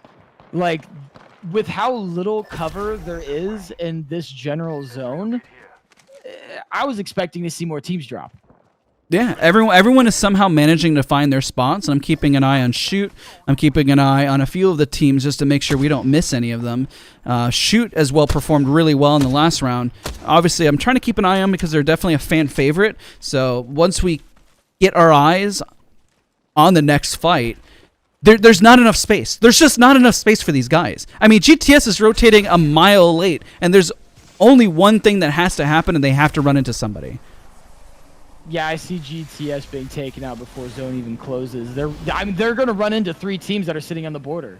That's why I'm keeping an eye on them at this point, because I mean, honestly, there's nowhere to go. If you look at the map, there's nowhere for them to go. They're honestly, after this round, they may have a discussion of why are we rotating so late, guys? Because this isn't a principle of skill at this point. This is just knowledge that the rest of the zone isn't doing anything, and you're way too late. You're too late to get into the fight. Do you think they risked the chance for better loot? Maybe they dropped and had bad RNG. You know, it might have been the only option that they had at that point. It could have been, but even then, I almost feel. And look at the Gibby's already got his bubble out. he's ready for the defense. He's already so I would be paranoid too at this point. I feel for GTS Art. Man, like. 19 teams. There's no rats. There's no duos. Everybody has their full team right now. This is crazy. I feel really bad for, obviously, though. Let's switch over to Shoot. They have somebody out. Looks like they already have a fight happening here. Knocked. Going down in there's a crypto ult. Train tunnel. Crypto ult going out. It's going to take out the bubbles. We'll keep an eye on the crypto because he's the one doing all the damage. Look at those thermites. Thermite damage. If they can actually pull that in, they're going to have to heal, though. There's no way they get on this. But the crypto still going aggressive. This is a golden opportunity. If they get one knock here and pull it even, I could actually see CG actually being able to take this fight. The crypto being low, obviously the health not being in their favor right now. They have a 2v2 situation. There is one knocked. So as long as they play patiently and make this happen, there's one on the ground. Should be over here on the left. Both teams got a KP right there. The Gibby CG going aggressive. Are they? If the crypto can win this fight against the Gibby, they win. Ooh! And 1 HP warrior, literally. Riz actually coming out with the win there. The triple take, the greatest shotgun sniper in the game. Let's take a look at Connect Gaming, our champions of last round, stuck in the middle of the zone at the moment. And GTS, the team that was just holding their Gibby bubble right in the open. Sherry has to be extremely careful here. He's just sitting right out in the open with all these teams, and there's a crypto going out, and then boom, there it is. Let's switch POVs to see how Connect is going to make a play on this, if they can. If anybody's going to be able to get out of this tough situation, it's going to be Connect. Like, there's so much talent combined between those 3 players. I'm really excited to see this fight, unless they just opt to craft. Oh, no, there's a team behind them, and they know it. They're pushing. They're going. Let's take a look at the map. Let's see. They must think that somebody's here. I saw them take shots, but they are gravely mistaken. And it looks like a lot of teams are having to push in. Looks like we have a fight happening right here. Let's keep an eye. Oh, the Gibby ult's out on both teams. I don't know if he gets out of this. He's already stunned, and there's a team coming in on the backside. He's getting sucked. They're pinched between 2 teams. Looks like Lim is getting some volt shots best he can. He's sitting in the bubble. He's throwing as much as humanly possible, but it's just not enough. And unfortunately, losing life comes in with a clean wipe. And it looks like GTS, while they're rotating late, might be coming in as well. They're not even. Oh, I thought they were going to come in for the third party, but I think they realized that they were already too late. I think they had the idea of a third party, but whenever they saw the fight finish, they knew they had to get out. Exactly. Let's take a look. There's also a potential fight that's about to break out over here. There's going to be multiple fights that are about to break out, and unfortunately, we can't capture everything because everything's literally happening simultaneously in just a hot moment. Looks like they're opting to leave that. They got the scans out, and man, Bloodhound is just so useful for information. They're just going to opt to leave and get to zone. Let's take a look at Connect Gaming, how they're actually going to manage to make this play out. They have a really hard rotation. I think they're aware of the team. They're trying to scout out the team that's in front of them so they can get into zone. By the way, we're not looking at the rest of them in zone because those teams are not going to leave. There's no reason to leave. Why would they leave? It looks like 2 cryptos are actually going for the zone scan. Tushme. Looks like you're finding the zone. Tushme. Agreed. We need to get some Octane in here. We need to see some Octane at some point for the fun memes. Everyone's just fight with the team in the middle of the pillar. just playing passive. They're waiting. They're waiting for the opportunity. Respectable. But they're running out of time. You know what's awful about the zone? I'm going to leave it open here. Look how much open space is here. And whenever it comes to World's Edge, you cannot get a worse ending. But I don't think any team that's coming through this choke point is going to make it through. GTS, HE, neither one of those teams. They're both dying to this situation. That team that's in the pillar, there's no way they make it out. Looks like the team in the north. I just wanted to see how they're... Oh, let's go back to GTS. GTS is about to engage this fight. They're taking it patiently here. This is about to get really, really messy. There's too many teams to catch all of this, but it's about to get really, really close and really tight, especially for GTS here as they try to find their footing with a port, but it's definitely going to get picked on by every team in the lobby here just in a moment. I didn't even think about the Wraith port, but if they can get a bubble down, get some heals off, and make sure they don't get hit from every single direction, I'm actually surprised that they actually made it in there. The team on the pillar, that should have been some free KP on that Wraith. Okay, looks like the team in the north is finding their footing. There is a bunch of teams sitting out in the open here, trying to push in. Let's take a look at R&R and see how they're going to find their footing and positioning to get in, if it's even possible. Because they have non-stop teams here shooting at them. R&R getting pinched between 3 teams right now. I don't know if they get out of this situation. They do have zone on the team. There's a team in zone. Like if they could kill this Horizon, get some heals off. Oh, I don't see it happening. They're all so low. And there's the wipe. Shoot Gaming came in for a massive cleanup, and it looks like they're just getting absolutely obliterated. Lusty is just having to rat for dear life, just as we defined that earlier. Everyone is flying in. Mayhem is occurring. Luster showing up to the scene, and everyone is just getting knocked non-stop. As we mentioned, there's just not enough people for this zone. Yeah, we're probably gonna see a lot of these teams go down really fast. I think we already have like 3 or 4 solo rats right now. Man, L7 just getting absolutely obliterated by that Gibby ult as well. Looks like everyone is just trying to find their footing. Everyone's aware that there's just nonstop mayhem in the lobby. This is what we were worried about, especially this is the worst. This is the worst position to be in, as not only for them, but as a commentator, because there's a million things happening all at once. HE's doing okay. Let's take a Shoot Gaming. Lusty, as we mentioned, he managed to find his little rat spot. I dig it. I hope that he survives. You know, rooting for Shoot Gaming all at the same time and seeing him perform quite well. And it looks like Serpents Esports is still holding their little train car here along with the other teams. Yeah, I think they're right across the way. Who managed to get a res off in this chaos? I don't know who, but it's definitely a distraction for whoever the teammates are, because he's losing life already. Well, lost their life, unfortunately. That was definitely a push of a century. Everyone just died within seconds there as they pushed in. And I didn't even see what happened. It was so fast. Yeah, they literally just full sent it. One self said they're losing their life. You know, no pun intended there.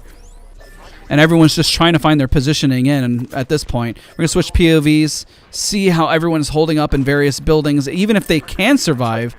He's about to take a fight on the edge of zone, right out in the middle of the open. This is probably the most chaotic I've seen APAC North, because everyone is just getting squished into the center of the zone. There's just not enough space. There's not enough space. There's 14 squads alive right now. There's literally 14 squads. That's insane for this circle. 14 squads and 35 And there's people. a rat. Looks like a rat just got found. Magpie, unfortunately, going to be shot by another team. COG going out. I think Lusty is still alive in his little dome as well. Let's switch over to the POV right out in the open. This is going to be pretty big for each HEA. Let's see how Karma and Rootsy manage to clutch this out and trying to get some clean R3 one-shots. There's bubbles everywhere. There's bubbles literally everywhere. I've never seen this many bubbles in one spot. Look at them. This is free picking. Zuck right there. He actually just got damaged. I'm surprised they didn't push that. I have never. All these teams are fighting for a good position. I think HE might actually be the final team standing because they didn't have to engage. Look at the cleanup, man. Look at the boxes. It's a one more. This is free KP. 6 assists on HE. And he is frying people. He's got 6 assists. His teammates are just cleaning up. Is it enough? He's whipping his master shots left and right. Man, just land him. Oh my goodness. How much KP does HE have right now? They are literally farming, dude. In the game right now. Even if they don't win, I see them taking first on this round purely on points. HE's just trying to find their positioning. Look at that Gibby go down. We got a 3v2 situation. They just got to hold it. Gets the crack. Karma's on fire. Oh my gosh. Karma, man. They're in a 3v1 situation. They might as well take the time and heal. They've got so many loot boxes out here. They're not going to have to worry about final ring. They have everything they could possibly need. Literally, you look at the ground. It's just a graveyard of box. I've never, ever seen that many bubbles go out in one spot. That was insane to see. That was crazy. What a moment. I know we got to capture the rest of the action here, but I'm still flabbergasted at what happened there, man. Looks like Orbs is actually taking a fight with, I don't even know who's on the other side. Let's take a look here. Let's take a look at GTS because they're getting absolutely decimated, unfortunately. Oh, GTS getting taken down by the high ground as well. The high ground is actually, there was two different teams that they were getting shot by. Ray managing to get out. I don't know if and he's gone. That looks like Rootsy's just on fire, bro. Let's just keep an eye on this team right here. Is just rolling over everybody. They are the stars of the lobby. Karma has 7 kills. I know that Annie is doing a lot of damage, but Karma is right there exactly for the cleanup, right when they need it, though. So amazing plays. Right now, they have like 12 kills for their team. Yeah, if they play this right, they have the zone. I'm keeping an eye on them because they have the zone. They own it. If they play this right, they can take this. They can have a massive kill game. And they scan it. They got 9 hostiles. They scanned everybody left in the map. They know where everybody is. They know every position, and they know they have the correct positioning. There's no way that HE doesn't come out with this win here. They're going to come out with over 12 KP. I would possibly say 15. I'm rooting for them at this point. I don't know about you, but I'm rooting for them. They're frying. It's always great to see a team that's on fire that just has the right positioning and angles. This game is going to give them such a massive lead over everybody else in the lobby right now. I don't know if it's possible for them to lose it unless they just blunder the rest of the games. They'll have to be careful. So we look at the total kills. We're looking at a total of 14 points at the moment. They could come out with a massive number. This secures them. If they keep at this pace, this secures them for the playoffs. 100%. Even though this is the last chance, I would put them as a top contender for the actual finals. 100%.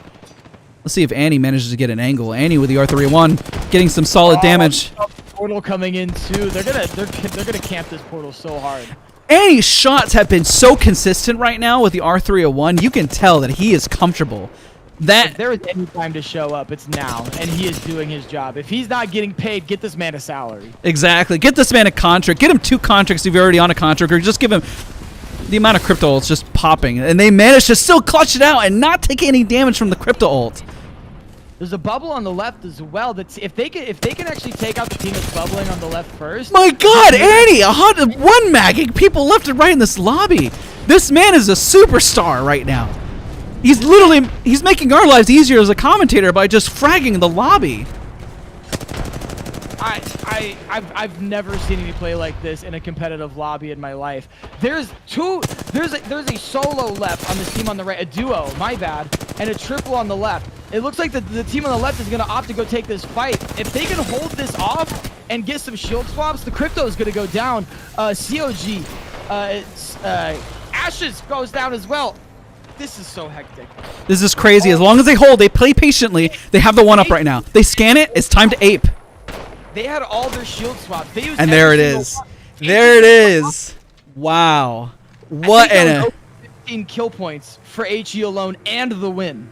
What an impressive game by HEA. Honestly, I've been smiling just for how crazy that gameplay was. They held, and you know what's crazy? The other team pushed right on top of them, but they kept their cool. I switched over to Karma, and he was still getting swaps like a madman. That was an impressive round. That was so hectic for... I just lost my train of thought. I'm sorry. That was so hectic a situation to be in. I mean, you're shooting at one team on the right, and then the team on the left pushes you via horizon, and you're still able to get the situation of, okay, my shield is gone. I need this swap. I need this swap. They had so many swaps readily available from how many boxes they killed earlier that they were able to use every single one of them and come out with the dub in that situation. We need to see how many kills HE had there, plus the dub. Yeah, we'll look at the scoreboard once it finally gets updated and everything. But real quick, guys, don't forget to leave a like, comment, and subscribe. It is now 6:09 in the morning. It's been an absolute crazy game so far. We're only on game 2, going to be approaching game 3 in just a moment. All right, let's reconnect here to the third. It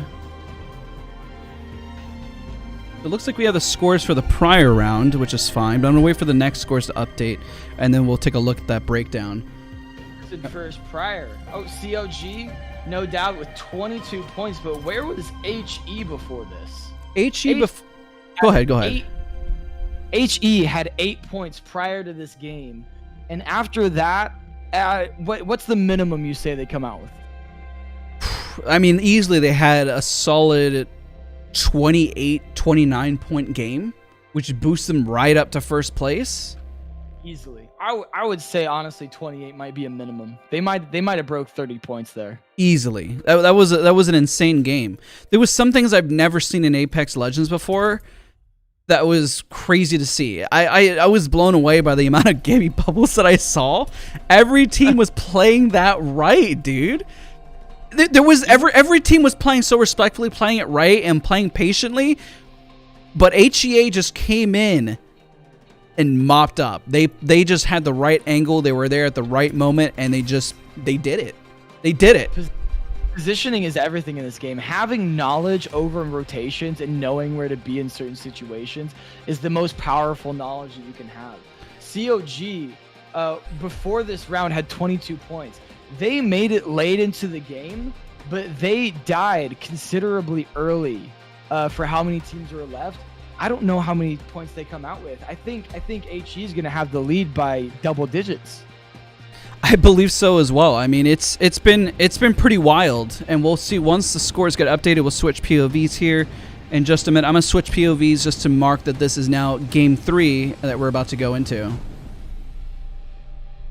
Again, for those that are tuning in, again, this is Apex Legends Last Chance Qualifiers. If you're just tuning in, this is a great time to tune in because we're about to approach into Game 3. At the moment, everyone is queuing into the lobby, and this is a really big moment because these teams, especially what we're seeing from teams like HE, COG, Connect Gaming, a lot of these teams are about to secure their spot to go into the playoffs as long as they keep just a little bit more consistent. We're going to keep an eye close on HEA because I know they have star in their prefix, but they have been killing it. They have been killing it. Yeah, I was excited to cast this. I was excited to see these teams play. I've never seen any of these teams play before, as I'm usually asleep at this time. But even though my brain isn't functioning at full capacity right now, I'm so excited to be able to watch this and see these teams play at this level. Yeah, they're really pulling it all out. I mean, I've seen Annie do well, but you can feel the need to perform, and it's there, it's present. I have never seen such solid R301 shots. I know you guys are very much aware of NRG Rogue. He's very infamous for his R301 shots, but Annie was showing up today, giving a performance. That was a stellar performance just to kind of watch through and through. Even though we could have switched POVs, I didn't feel like we were missing much because HEA was just kind of running down the lobby. They really were. They killed nearly everybody at the end of the game. Nearly. Even all those Gibby bubbles, they mopped up 3 squads there. Pretty much. Out of the 7-8 bubbles that we saw, they killed 3 of those squads. So we saw all of the action from the backline, and we could have had a better POV. Let's switch to the scoring. Let's break this down. So first place, HEA went from 8 points, I believe, to 36. 36. COG only gained 2. They had 16 points. 16 points, ladies and gentlemen. Kill points with first place. Massive, massive game for them overall. That was exactly what they needed to boost them right up. And they have COG Ace in second place at 24. Or COG in 24, COG Ace at 20, Ice Cream at 18, and Orbs at 15. These are the 5 teams that could qualify for the playoffs at the moment. These are the teams we need to keep an eye on to really make a play. GTS Art has a lot of potential. They found their footing, but the downside is that they got really caught out of position, as you saw. We called it. And so it kind of had an uphill battle of what to really fight and what not to fight, which is the difference between HEA finding their positioning between GTS. Doesn't mean there's a massive difference in terms of discrepancy, in terms of technical skill. It's more in the lines of knowledge of where teams need to rotate and where they need to position to be at the right spot to clean it up. HEA just didn't crack under pressure at the end there, and that was really impressive to see. It was super impressive to see, but if we look at the scoreboard as well, we can see that Orbs holding 5th place with only 15 points right now. They did get 3rd place, and we saw them push HE, knowing that they were going off like that. Do you think that if Orbs would have held off a little bit, tried to secure that 2nd place, they'd be in a more comfortable spot? Because 5th through 9th place, or 10th place even, is so incredibly close that just one bad game could throw them below the 10th place. What does Orbs have to do in this next game to make sure that they stay in the top 5? I think all they need to do is get more into zone. It felt like when they were over on the edge that HEA, especially Annie, when we were looking at the R301 shots, they were just crumbling under pressure. They were taking a lot of damage, but they just were not recouping in time for the other team to really make a play. Honestly, whenever HEA was really focused on Orbs, that should have been the golden opportunity for them to push, which they did, but it should have given Orbs ample amount of time to really come in and clean up. But they just weren't able to do it, though, unfortunately. Yeah, I mean, whenever you're in that situation, you don't have zone necessarily to your advantage. I mean, both those teams had to push at one point, but I do think Orbs pulled the trigger just a little bit too early. They're on their toes. They were a little antsy. They should have waited for the team on their left. At least try to get some shots out first, some damage at the very least. But kudos to Orbs nonetheless. They managed to get 3rd place with 5 KP. They're in 5th place, but they need to do everything in their power to keep that. Even if they have a good game, if they can pull out another top 5 situation and overtake Ice Cream in the next game, I think that puts them in a really solid spot to make it through to the finals. I think so. For those that are tuning in, I just want to let you know that this is an official tournament. This is Apex Legends Global Series Last Chance Qualifiers. This is on a 5-minute delay. This is live. While we're at it, let's just give a shout out to everyone. The mighty Johnny Quack Quack, good to have you here. Mike Octane, good to have you. How do you get access to private tournament? This is Apex Legends tournaments. This is their custom servers. This is Apex Legends Global Series. They're going for playoffs. These last teams are looking for 5 to qualify for $500,000 in the final playoffs for the main stage. Jacqueline, it's great to have you here. Owen, always pleasure having you here as well. Charco, Fyrian, hopefully I'm pronouncing your name right. Cabs, Young, good to have you. Maybe Ellis, Bosk, I appreciate always for moderating. Thank you so much, buddy. Why is my game in slow motion? I don't know, Smurf. I don't know. Maybe hitting refresh, you should be good. We have a lot of people in chat. If you leave a like on the stream, it really means a whole lot because it helps others discover where we're at. So if you just take a moment, just click on that like button, boom, it helps other people find the stream, find the channel. We're not only going to be casting here this morning on APAC North, but we're going to cover Europe. We're going to cover North America. So we're going to have a busy day. And Ducky and I brought him in. He's my co-host. Check him down in the description down below. He's got his Twitter down there as well. But it would mean a whole lot if you guys definitely show support, because it was only 2 of us. We're driving the camera. We're doing a whole lot in the back end. And yeah, we're about to get ready into Game 3, as you see on screen. I'm really excited to see what Game 3 pulls. I mean, just so many good teams coming together with Connect, Sherry being such an insane player towards the game. I think we could honestly see Connect and HE be battling it out for first and second place for this next game. Exactly, because we're looking at COG and COG Ace and HEA trying to make a massive play. So we're going to keep a close eye on those teams to see where they're landing, so follow the narrative, because those are our champions in the lobby at the moment. Whenever it shifts, we'll start to make a shift, because essentially, initially, we're watching Shoot at the start, which is definitely a fan favorite, but I mean, HEA and COG Ace are kind of running away with this tournament at the moment, as long as they keep up the consistency, that is. And looking at the scoreboard right now, I really wouldn't be surprised if we saw RNR or R2G pull out a different combination for this next game. Being so close to 5th place, they're either going to try to play a little bit more passive or try to play super aggressive. And the reason I say those two is they're in such an awkward situation to where they don't want to necessarily go further down on the leaderboard, and they don't necessarily want to stay in the same spot either. So we may see a different comp come out from either one of those teams to try to push themselves further up the leaderboard. Exactly. This is going to be an interesting round. We'll see how this all decides to pull out. We're about to begin here in just a moment. Let me just check the Discord, make sure if there's anything going on right before they start it, but it looks like everything is good. Let's see here. All right, it looks like they're just talking about teams that are potentially for the playoffs, and so we're already starting. Let's go. Let's get into it. Jumping in right now. I'm excited to see the picks come through. If we watch those live, I'm gonna try to keep a close eye on those two teams that I mentioned, R2G and RNR. I think both of those teams were running Horizon, Bloodhound, and Gibby. I'll pull it up on screen for you here. Oh, RNR was running a Wraith instead of a Horizon. But we'll see if they come through with somebody else. And G2G or RNR and R2G. Where's R2G at?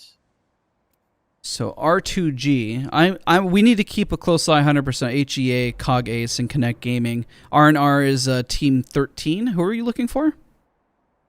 R2G. R2G.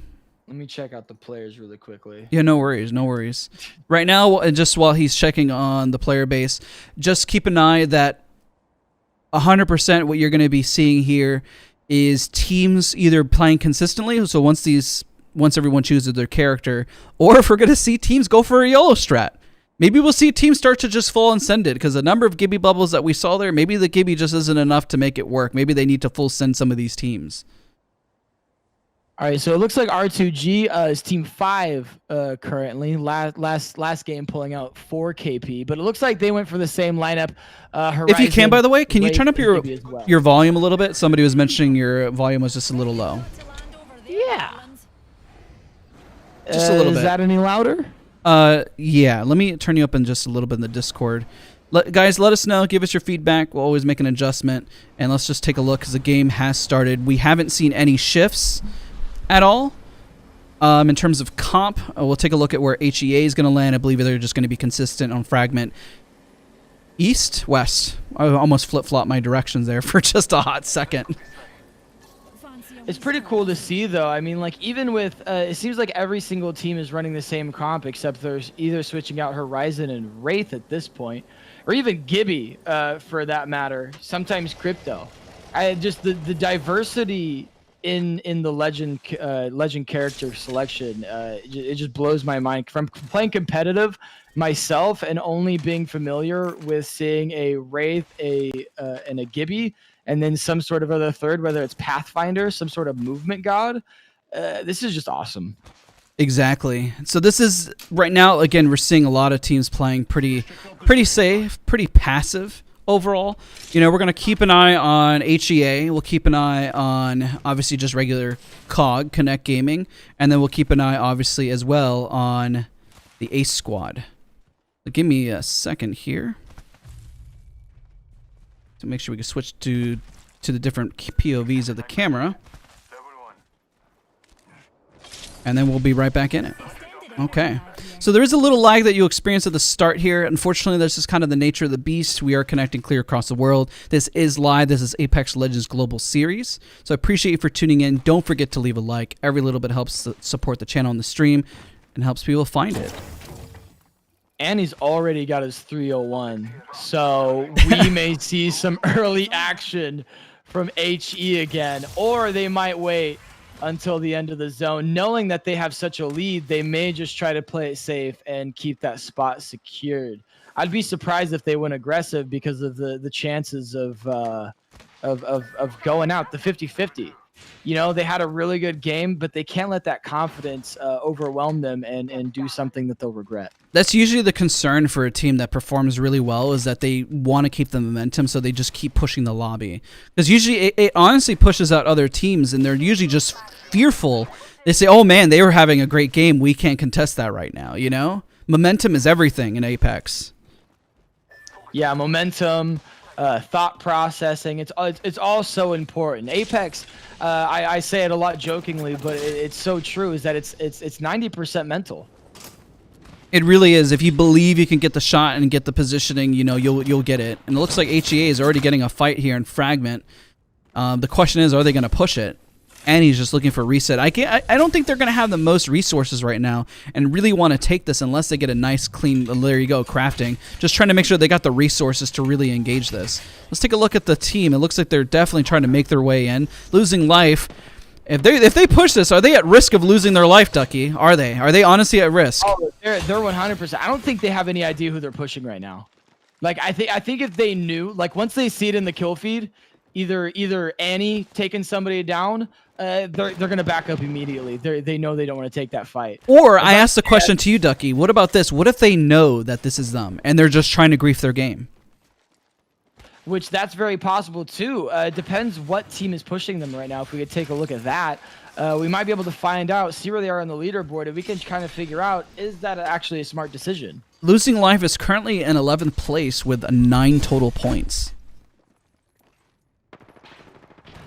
So they might very well know that they're landing in the same place as HE, and they want to halt their progression on the leaderboard and launch themselves up further. Obviously, killing HE isn't going to give you any extra points, but it's definitely going to give you a sigh of relief seeing that the champion has been eliminated. And it looks like all they're doing is taking their shots, and it looks like HEA is just not giving that to them. You know what? Even if they manage to get a knock and help them get to that position, they're just not letting it happen. I know that we saw a team, CG obviously knocked out Orbs, which is our 5th place team. We missed that fight. It looked like it happened relatively quickly, but it was important that we keep an eye on our kill leaders, especially HEA, because if they went out and we missed that, that definitely would have been something really, really important for us. Yeah, Orbs going out there is not a good situation for them. They were barely holding 5th place, so they're going to have to start fighting back and crawling for games 4, 5, and 6. So I switched to Magpie because they're about to rotate on a possible team here. And Magpie, as he's landing his shots, has always had great accuracy and aim. And it looks like they're opting to full send this. And it looks like they already have a team caught. They got 2 caught out in the building here. Oh, he's got a little pinch there. He might be able to throw his grenade in there. I don't think the Wraith survives this, but they got a crypto ult off. Seemed like it was friendly. If he can push in on this Wraith successfully, they might actually walk out with at least 1 free KP, but I think the other team's going to be able to successfully run away. I don't think COG or Connect Gaming is going to be pushing that. They're going to back off. They're a smart squad. They're going to say they're backing off. We don't want to take this fight. Let's go make sure that we have our spot. And they're going to take the building, though. They successfully took the building that team was trying to keep. So they're hunkered down. They're sitting comfortable. Unfortunately, they didn't get the KP, but at least they pushed out the other team from picking on them. Take a look back at HEA and see how they're rotating in. HE was also playing this very smart. They had the opportunity to take a fight. Is this team even trying to grief them? Oh, this is Cog Ace. I thought this was the team from prior still chasing them. That would have been something if they were still pushing pressure on them for no reason. No, I think we saw those teams separate early because HE had the perfect opportunity to, I think, wipe that squad, but opted not to because I think HE is just more concerned about placement and position in the ring, as that literally won them their last game. So I switched over to where Orbs had died. They died over by Lava Fissure. We're going to see teams just hunkered down. I don't think we're going to see a lot of fights break out over here, which is why I'm just going to color commentate this for just a moment. There's a lot of layers here. There's a lot of floors, but I don't think that a lot of teams are really going to push it. It's just not very smart because the risk of a third party is just way too great. Because you're going to see this cluster here, but realistically, once everyone has found their building and sitting comfortably, they're not going to push. 100%. I mean, if they can find a comfortable situation, you can see that there's so many teams in one situation. But I guarantee none of these teams are going to be pushing each other, even if they get a knock, because there's so many teams around them. They're safer just sitting in their building, letting the other team get their res and reset. Exactly. They got a little bit of cracks there that we saw. If we're looking at the map, it's about to get really tight and really slow there. And let's take a look at GTS, because this is possibly the only other fight that is viable to happen right now in the lobby. Yeah, I'm showing the game. Okay. I know it's a 5-minute delay, but I saw your chat. Oh, you're good.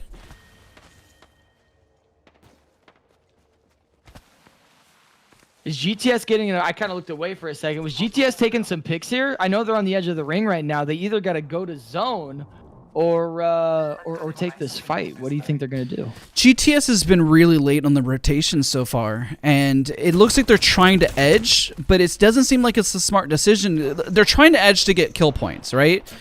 But everyone else in the lobby is not playing by that rule. Everyone else is just going to zone. So they're almost the only team. Look at this. They're literally the only team edging. And I can tell they're looking for kills, right? They're looking for other teams to catch out, to get into a fight. But everyone else is playing by a whole different rule because they're all located in buildings right now. I mean, look at them scout. You know, they're looking around at the moment. Yeah, I think as the game becomes a little bit more passive, you know, whenever the game was early on and the competitive scene was still fairly new, I think a lot. Oh my God, I just realized you're right. I didn't switch over to the POV at the moment. So wow. Oh my gosh, this is None of these guys embarrassing. we were talking about. I'm sorry about that. I'll have to type in chat. I do apologize.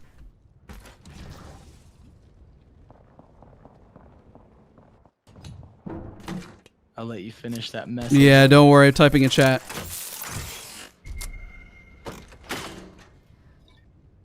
I was making sure. I do have your stream up on the side. Yeah, if you could keep an eye on that. That's the first time that's ever happened. I do apologize for that, guys, ladies and gentlemen. Thank you guys so much for pointing it out and catching it. I apologize so much for that, and I appreciate you guys for being patient. Again, this is a one-man show, so we did introduce a few new things onto the stream from last week, so I appreciate you guys for being patient. It looks like GTS is trying to go to a third party right now. They saw the Gibby, they saw the bullets. It looks like they did a complete 180, and they're trying to run back to that and get some KP. All right. So once that switches over, we should be back and then good to go. All right, as you can see here, like they're going 100% aggressive. GTS knows that they need the KP right now. They're pushing to a team that's on the edge of zone. With the comp that they're running right now, if they could successfully throw a Gibby ult on them and push them outside of their current ring, I see GTS coming out of this with 3 KP, assuming that there's 3 teams there. I mean, they're Bloodhound ulted, they're running in. Tethy coming in with his wingman as well, opting to throw some grenades. That early nade damage can be so vital. And man, that Bloodhound scan is just so important. Tethy, he needs to start hitting his wingman shots. He hasn't yet to hit a single one of them. The Horizon... He's still whiffing, unfortunately, but it's...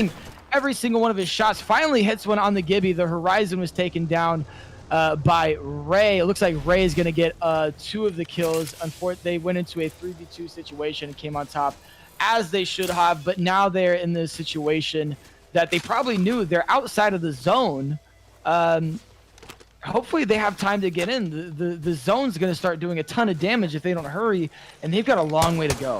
But at least GTS was able to secure some damage there and get a little bit of kills, and it should get them back up on the leaderboard. But you know, the plus side, again, I want to apologize to everyone in chat for a little bit of a technical issue there, but we did switch the scene. Obviously, we're caught up now. Luckily, you've only missed a little bit of the start, but I appreciate all of you guys for being super, super patient about that. And, you know, again, we are running a one-man operation, so some things, we'll do our best to always catch. I believe after casting, doing this 5 or 6 times now, it's the first time that's ever happened on my end. So I appreciate you guys for being patient.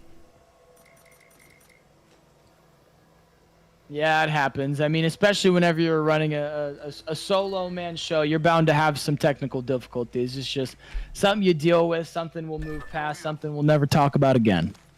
Exactly. But we are kind of getting into the last fights here. Well, the last rings. I am kind of curious to see if GTS manages to make it inside of the zone, because they were kind of far out. But will they have enough heals to make it back in? Are they going to be able to hold off the outside of the ring?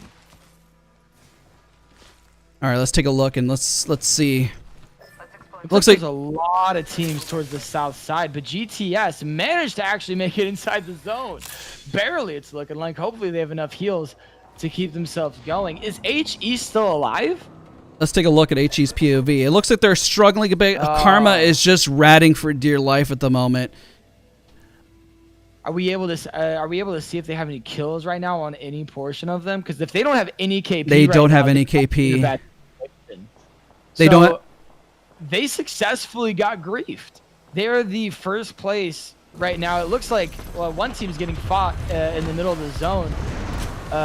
Lim looks like he's gonna opt. There's two Gibby ults going at the same time, trying to beam on top of the horizon queue, unable to hit any shots.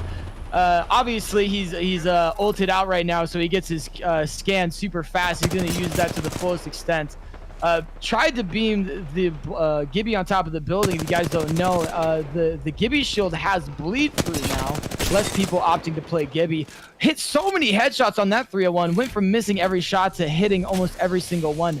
The damage down is going to allow him to get the res. Hopefully, he's got to hurry up and get it though before they finish the Gibraltar. He may be abandoning his buddy here.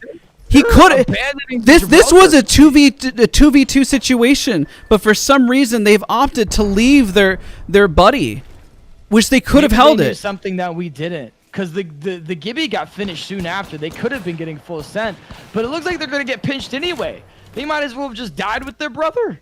They could have just held out that angle, but it looks like they made a pretty grave mistake here by just running. It looks like COG knows that they're in between three teams right now. They're going to hold this choke point really, really well. Unless something goes wrong, I don't think this team makes it through this choke point. I mean, especially on a crypto holding with a scout. That's not a combination you want to run into. Yeah, that's something that's really, really rough. And luckily, as everyone's watching, we have not missed the biggest portion of the tournament watching the second part here. As we see, Cog Ace is still holding the angle. Let's take a look and make sure that HE is still ratting. Karma trying to find his positioning in. Let's switch back over to Cog Ace because they're our third place contenders at the moment. And they are free to get some shots here on the team that's rotating. Ken Hegak Cog has a really good positioning here. He managed to hit one headshot on the Wraith for 51 damage. It's not going to be enough unless his entire team comes over to him and they just start raining some bullets down on these guys. I don't know what he's doing over here by himself. And it looks like they're about to catch him out on rotation if they can get this, but they have to be aware of the timer because they got 1 minute and 43 seconds to really make something, or they need to rotate into zone and make a push out. Otherwise, they're going to become a sandwich. They're going to get sandwiched. Yeah, he needs to get back to his teammates soon. Like he's sitting over here by himself, and it seems like this team that he's fighting right now doesn't really seem to know that he's alone, or they're trying to circle around on him thinking he's a solo. Very confident solo. And a lot of teams, obviously, none of these teams are fighting, so don't worry, we're not missing any of the action, but we are about to see a potential fight happening from Glory as well as Serpents. Serpents does have the high ground. Has the low ground. Yeah, GBF has the low ground. I don't see them winning this fight unless they somehow get rid of that difference there, but it looks like they're not even going to worry about the team underneath them. Serpent's going to opt to just go for some information. They have to make a play. The team's sitting underneath them. Like they don't need, like I think sitting directly underneath the bridge is the right call for that team, because unless they drop, they're safe. Yeah, and then they wouldn't drop, right? Am I right, Ducky? Why would they? Are they actually going to drop? Are they going to drop in this team? This is almost feels like it's throwing. This is scary. They had time to heal. I think they just threw. This is rough. The team that actually but you know what, Serpents actually. But there's another team that's going to start sniping down these kids any second right now. I think they have enough cover. I think they have time to get the heals off. This is crazy, knowing that a team gave up high ground to make a push down below. While it seems incredibly absurd to make that play, listen, anything can happen in a battle royale, and the fortunate situation that happened with Serpents there is that they were able to make a play regardless of what the downside of that happening. That was a ballsy move to make on their part. A ballsy play. Let's take a switch of a POV here because USG is making a push and things are about to get really hectic because zone is closing, so might miss some of the action that's occurring. It's looking like they're deciding to maybe back off a little bit. I'm not sure what the Wraith is doing by herself over here. I mean, her team is getting full set right now, and she's just chilling in the background. She really is. I feel like she's playing pubs. She's doing her best to stay inside the zone. She's got to queue out of here. She's going to die to zone. Both teammates going down. I don't see her making in the zone. She's gonna get shared like a pint of ice cream. This unfortunately seemed like a massive misstep on USG's part. She manages to get a little bit of damage here, but now she's caught out of position, and we're seeing a massive play happening in a bubble fight between these two teams. GTS is taking a fight up the hill as well. Let's take a look at GTS. GTS is about to take this as well. GTS has a lot of damage out the horizon with gold. Gonna throw her ultimate out, getting the scan off. This Bloodhound ult is so powerful. It looks like Ray might go down here in just a second if the other team can manage to get any damage off. But it looks like the other team might be running away, actually. They have successfully secured the building or killed the horizon if she was alone. And it looks like Noah is cute. It's just, yeah, he looks like Noah is just trying to back out and just go to zone. There's only 4 squads remaining. We have GTS, we have Noah, we have Baru, R&R, and it looks like we also have Shoot Gaming just holding on for dear life in the center of the zone at the moment. There's no way that Lusty is able to get this this res off right here without getting full scent. I mean, they have positioning. They have the best positioning in the zone right now. And like I said, the push is coming out here. He's most likely going to go down. It looks like Horizon might as well go down as, yep, everybody's going down. The Horizon's going to get pushed right here. I lagged a little bit. So no worries, but it looks like Shoot Gaming is able to recover this. They're in the top 3 situation. They need the other 2 teams to fight for pot to make a massive play here. GTS Tethy actually coming out with a kill there as well on Rizzy. I didn't even know they were fighting GTS. But GTS, I think, holds the best situation. I think GTS comes out with the win here if they play this correctly. They really do. I'm going to switch over to GTS because they do have the high ground. They should win this round if they hold everything right. And GTS at the moment, just so you're aware, is currently in 9th place, but this is a massive kill point game for them to really shoot up. This might pull them into the top 5. I'm not going to say top 3, but maybe 4th or 5th place. And there goes Ray. I think if they hold the top of the railway, I think that's the best positioning. I mean, if you see where the zone is ending, they might be able to hold that high ground. They have a 3v3 it looks fight. Like a couple of teammates are going for it. Looks like they're going to try to. Oh, they're fighting over the high Ray ground is trying to get the angle here, but it might be a little bit too risky. Let's switch POVs to look at Tethy. Ray's got to queue out. They're going for 2 different positionings here, trying to make sure that they can't push from either direction. I like how they're holding it, but Ray's got to hit her shots. This plane, he missed some of them early on. If he hits those, that puts him in a better situation. If they want to pull this win out, here it is. Got to do better. Final push coming in right now. It looks like the Gibby is going to be broken. They're trying to bubble dance right now.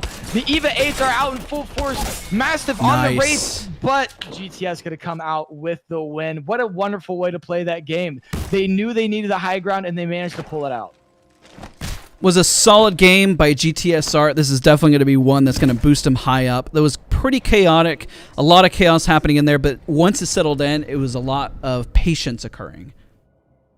Yeah, and Tethy there, whenever it was when there were 3 squads still alive, the solo Horizon, he managed to get the last bullet on the Horizon, stealing that KP away from the other team, only just adding to the further success of that game for them. Exactly. And we will switch to the scoreboard in just a moment here. I appreciate you guys for being so patient.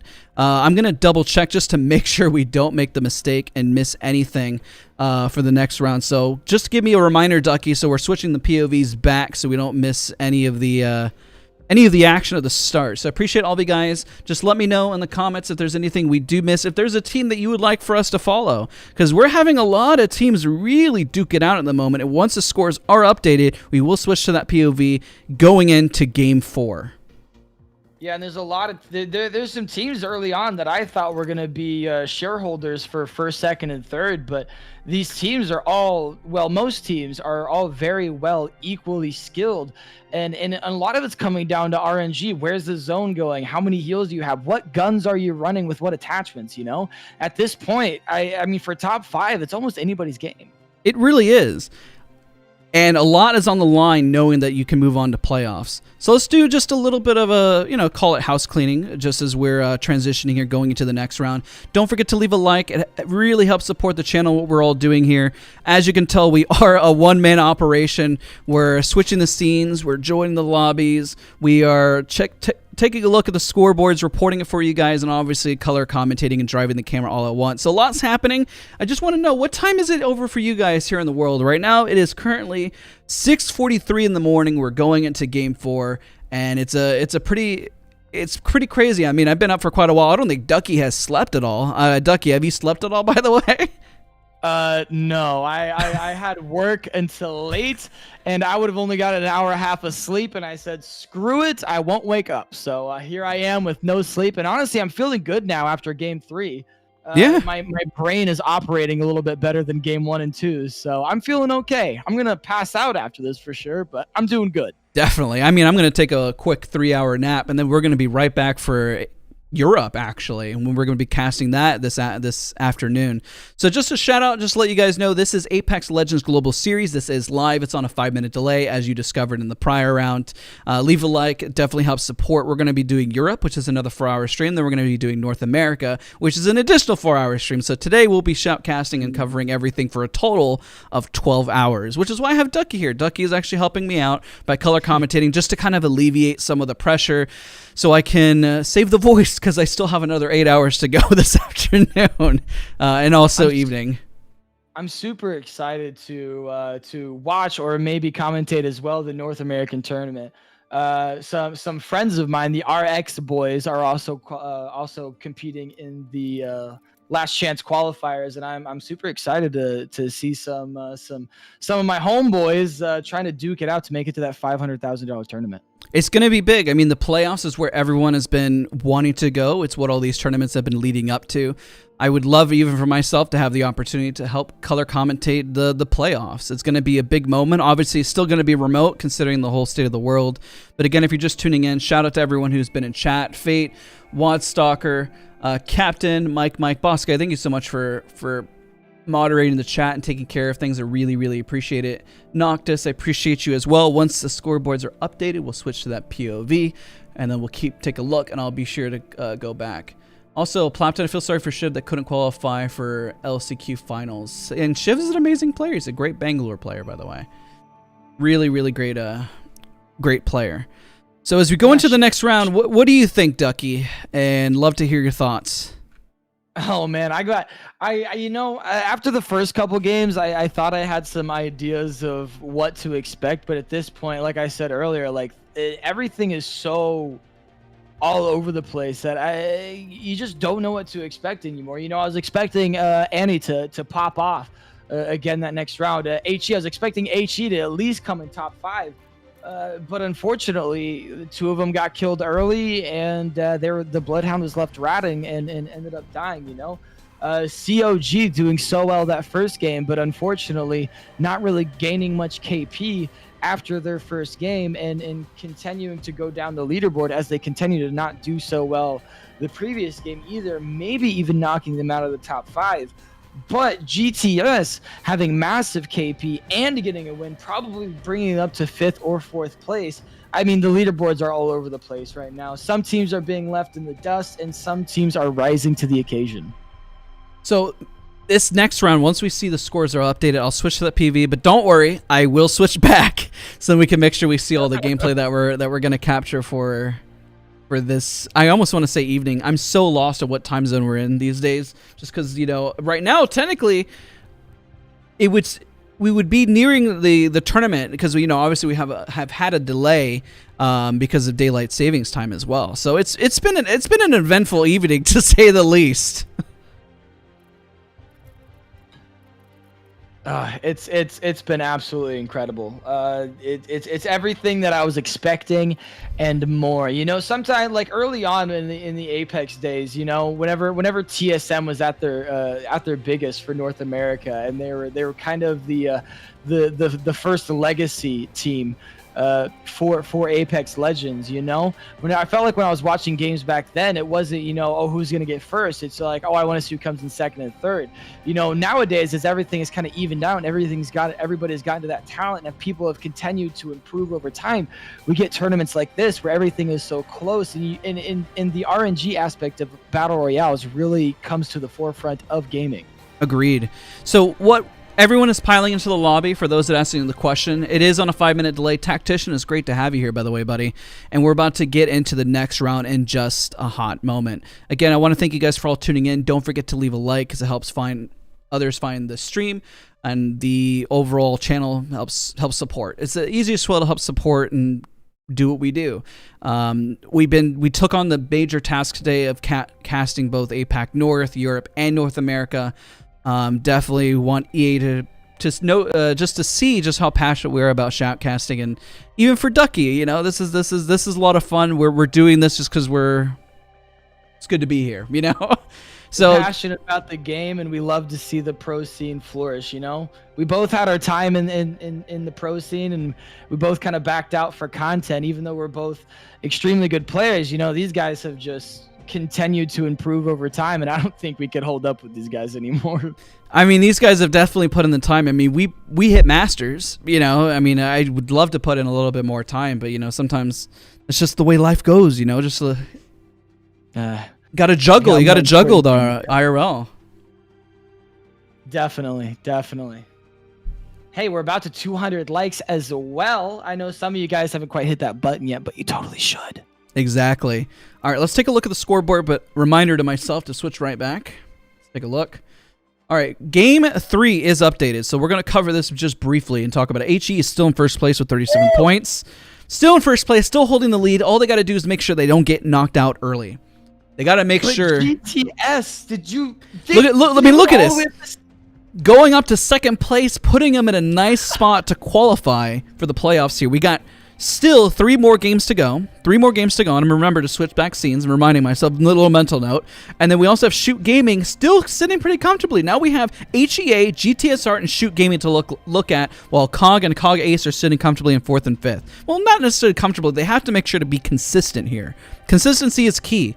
And after the course of around 6 rounds, I mean, listen, you start to get a little tired. You start to lose a little bit of steam. So we got to make sure HEA does not get hard grief. Because which team was it before that we were seeing grief them? I think it was Losing Life, if I'm not mistaken, right? I believe it was Losing Life. Yeah, they're sitting at 12 points right now. They got 3 KP that last game. Right, 3 KP, but they went out at 17th place. They took one fight, immediately got third partied. I think that's why they were trying to grief HE so early on. But I want to take a second, and Orbs was in 5th place earlier. Yes. And they got taken out with absolutely 0 KP. They were the first team eliminated. Unfortunately, and that was yes. exactly the worries that I had for them. They had to bring their A game, and unfortunately they didn't. But now the top 7 teams have completely separated from the pack. I mean, GBF may have an opportunity, Orbs may have an opportunity to come back, but if those teams keep competing like they are, I mean, the top 7 teams might be they might be rising up above, unfortunately, the unluckiest players, because everybody here, I would say, is somewhat equal in talent, but when it comes to luck, I mean, not everybody can be fortunate with that. What's interesting about this, though, is that we were mentioning how GTS was struggling with the rotations and rotating super late, remember? Yeah. And now GTS is really starting to find their footing. And I did switch scenes, Ducky. Just FYI, I did switch scenes, so we're back, where the game is starting, and we're about to hop right into it. Awesome. Hey, you just got a membership, bro. Hey, who just became a member? Tactician, right? It's seeing the right Tactician. Thank you so much for becoming a member of the channel. I appreciate you so much, by the way. Hit me up if you guys ever have any questions. Nice to hear some good commentary listening to other casters. Michael, I appreciate the kind words. Also, Jig as well. If there's a team, by the way, what you're watching, this is Apex Legends Global Series, Last Chance Qualifiers. So some of the big names, obviously, you're watching, you may not be seeing here, but that's because these are the teams that are going to go into the playoffs to play teams like Crazy Raccoon and Fennel. We cover a lot here, and we color commentate on a lot of the regions, specifically APAC North, but we're going to be covering Europe and North America later in the day as well. All right, let's take a look at these teams. With the 4th game coming in, this is the one that I predicted we would see some different lineups, but I'm kind of seeing all the same legends still. Like, nobody is deterring from their original lineup, the ones that they're comfortable with. And that's kind of surprising me.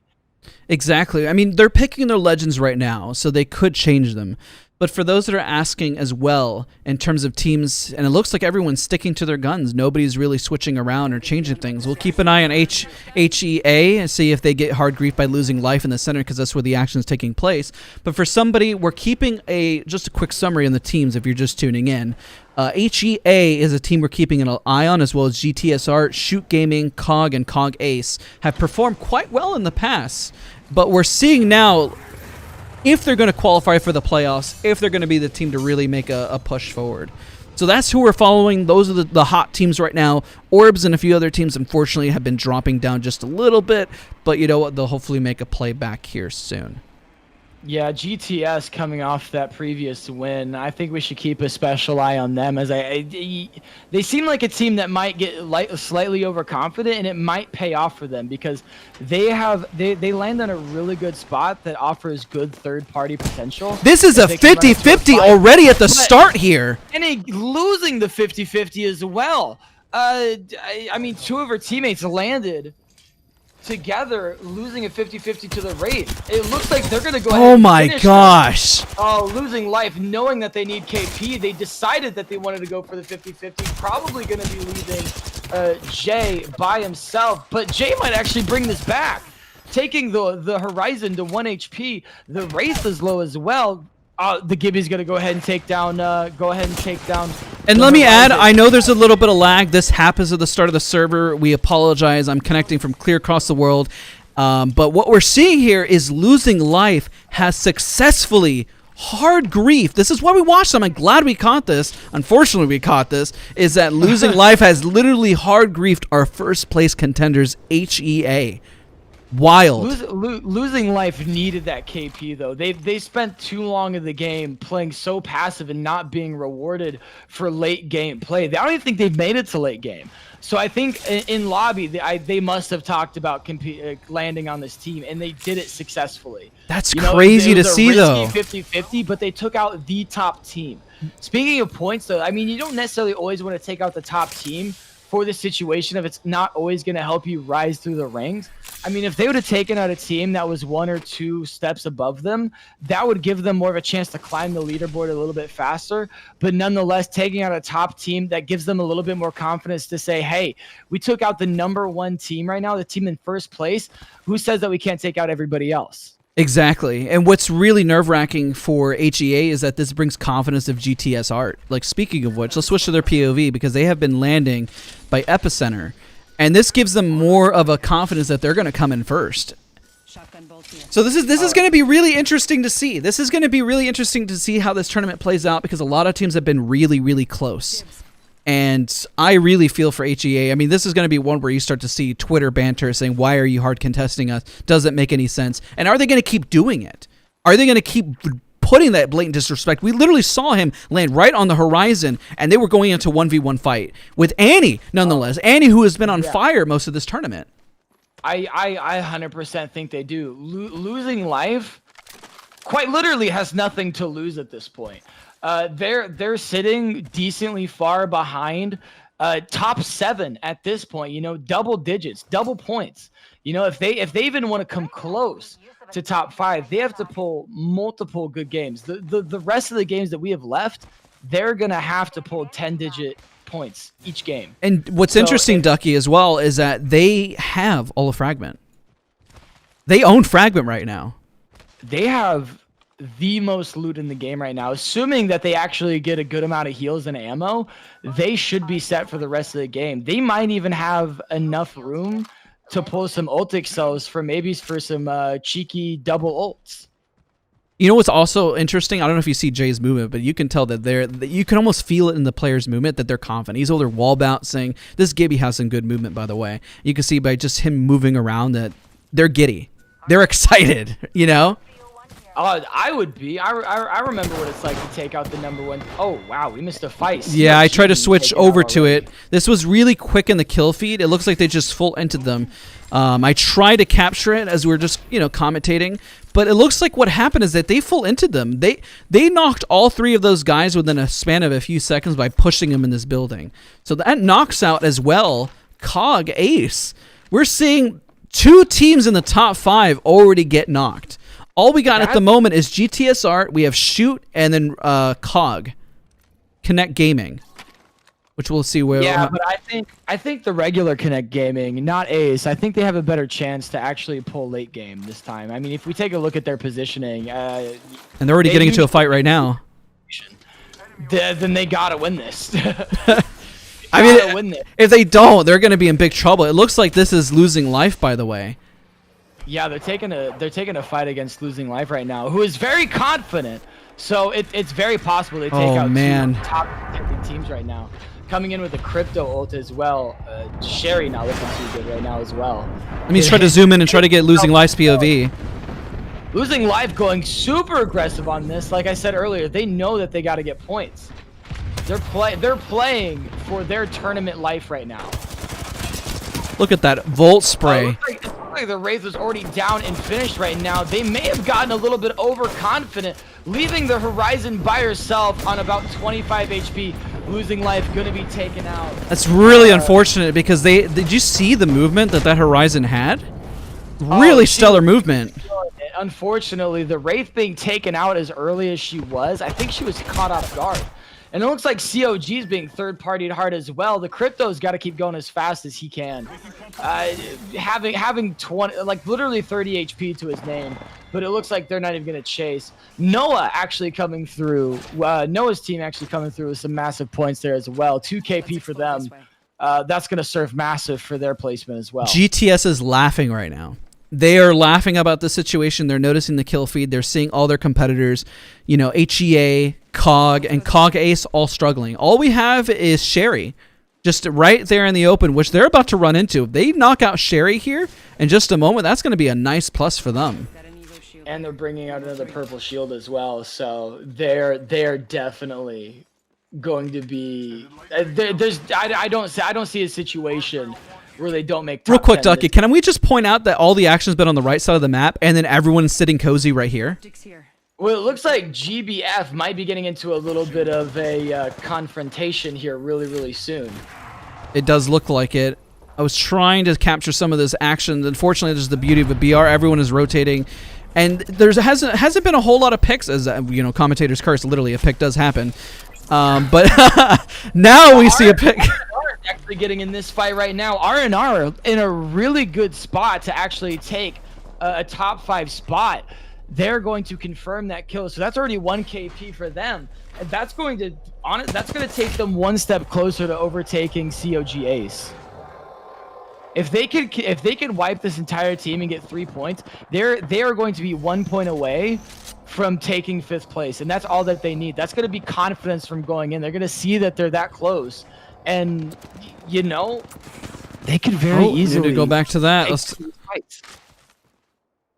There's so much pick damage happening right now that it's almost hard to capture what exactly is going to be occurring, which is something that doesn't always happen. It looks like Sherry just died. Unfortunately, she was probably getting caught out of he was probably getting caught out of rotation. By CG though. Let's take a look. It looks like he managed to get his buddies back up, and they're just still ratting for dear life. They're just holding on. They're trying to hold on to this placement and these points. Let's take a look at GTS. These are our stars. This is going to be our first place team if they keep up this momentum. So we're going to keep an eye on them just for a hot second because they're in second place right now with 35 points, with HEA with 37. So if they just keep up this momentum, they're going to be good. I know they're scouting out. I know there's a lot of teams hard holding a lot of angles and buildings, but there's just poke damage going on. So we're going to have to just keep a close eye and see and make sure we're not missing anything. That's the overall goal here. That's the hard part. Looks like Magpie did go out, unfortunately. GTS is going to try to find a way around this, and they might actually hard hold that Gibby team that looked like that was winning that fight over there. Yeah, I know we were following HEA 100% before, but I mean, now we're looking at GTS to be our stars of the lobby. If they find their footing, if they can find it. Let's see if we're missing anything. It seems like they're doing well, though. I mean, being a top 5, being one of the only top 5 teams left in this round, I don't see how they don't see that as a threat. I mean, they've seen those kills come through the kill feed, saying that their competitors are dead and they need to take this opportunity to get more points on the board, further their lead. You know, their problem isn't with the lower ranks. They need to get more points and further their lead above everybody else. Real quick, while we're looking at Shoot as well as GTS, I want to highlight that Shoot has 3 points and they're in 3rd place at 29. So this is essentially both GTS and Shoot Gaming's potential game here to take 1st place. Potentially. If they keep this together, though.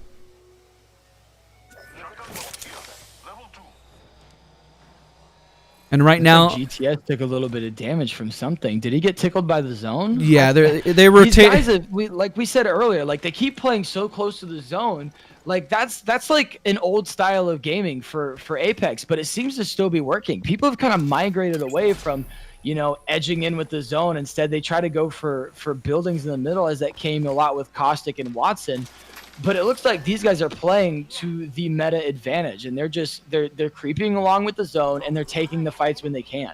I think the plus side is that they're the only ones really doing it. I mean, it really pulls. I know the North American teams all tend to edge more, but it seems like in the current lobby of what we're seeing, a lot of teams are hunkered down, which is why I'm pulling up the map at the moment for individuals to see. But we're not missing any fights. Everyone's just kind of poking. There's just a lot of poking. Like R2G might be wanting to take this fight here soon, or L7. I mean, those two teams are really close to just engaging fully. L7 does. Oh wait, she has an armor swap right next to her. Yeah. I wonder why he doesn't have it picked up. So the reason why is if they leave it on the ground long enough, it doesn't register with the crypto ult. So they want to keep that on the ground so it doesn't take the damage. So all of them are hunkered down. Nobody's actually really looking to fight, I don't think. I mean, they will fight. You're right, Ducky. They're going to fight when they find the opportunity, but at the same time, they want to make sure it's the right fight, right? Exactly. I mean, especially for GTS. I mean, they're going to be sitting on the outside of the zone doing everything they can to make sure that they continue to extend this lead. And if the knock comes through, I feel like every other competitor is going to do exactly what they can in their power to make sure GTS does not get any more points. Exactly.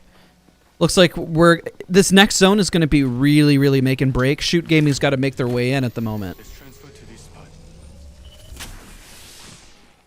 All right, while the silence falls upon the lobby is what I infamously say when we get to this part. We're on a holding pattern. Oh, looks like GTS is about to go into a fight here. There's the ult by Tethy. And there's the port going into the building here. Tethy going full on in. He's going to give that scan in 4 seconds. Call for his teammates to make a push. They're trying to get this team etched out for extra KP if they're able to do it. The Gibraltar came behind him. Looks like they traded portals almost. It looks like they did. Let's switch POVs to the Gibby. Yeah, the Gibby. Oh, that massive nerf coming out with that 11 damage. That's gotta hurt. But 72 on the rate. That's massive. Another 11. That was a clean duo wipe on the team trying to come behind him. GTS. That was huge. Just with more KP. Just with more and another one. They're gonna get a knock on a team that was trying to third party. Another one. They're gonna make sure to confirm that. That's gonna confirm GTS for first place. This is exactly what GTS needed. They're sitting comfortable, man. They are finding their groove. They're getting there. And there's another fight that's breaking out between Orb. Unfortunately, they're on the low ground, which is why they weren't able to get very much damage in. Let's take a look at the different POV of the team that's right above, if we can. Switch to them, if it'll let me. There we go. I was really rooting for Orb, seeing how close they were to a top 5 position, but to see them get knocked 2 games in a row without getting any sort of point is really disheartening for any fans of that team. Yeah, this is definitely rough, and it looks like FVS is now stuck in this building, and there's the push. They're about to get hunkered out of this bunker. The amount of nades that is going into this building right now, they're going to get wiped by nades alone. The Volt gets the last shot on there, but I think 90% of that damage was done by grenades. You saw, and it was great that we actually had that POV. You saw how tight, how much they were holding on for dear life, just trying to survive. Man.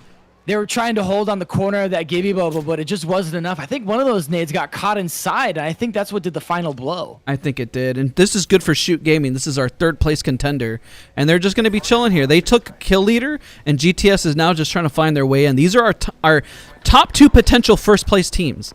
GTS is in 2nd, Shoot is in 3rd, and they both have a lot of KPs to their name. It looks like Art. Oh, GTS coming up behind a team. They don't even know that they're there, I don't think. I mean, if they get this knock on the Gibby, that would have been massive. But I think there's a team on high ground. They do a great job of not wanting to push there. But I think they put themselves in a little bit bad of a situation, feeling confident there, putting themselves on the low ground and in between 3 teams. So now all they have, their best option is to rotate in, but they're going to be in the low ground stuck.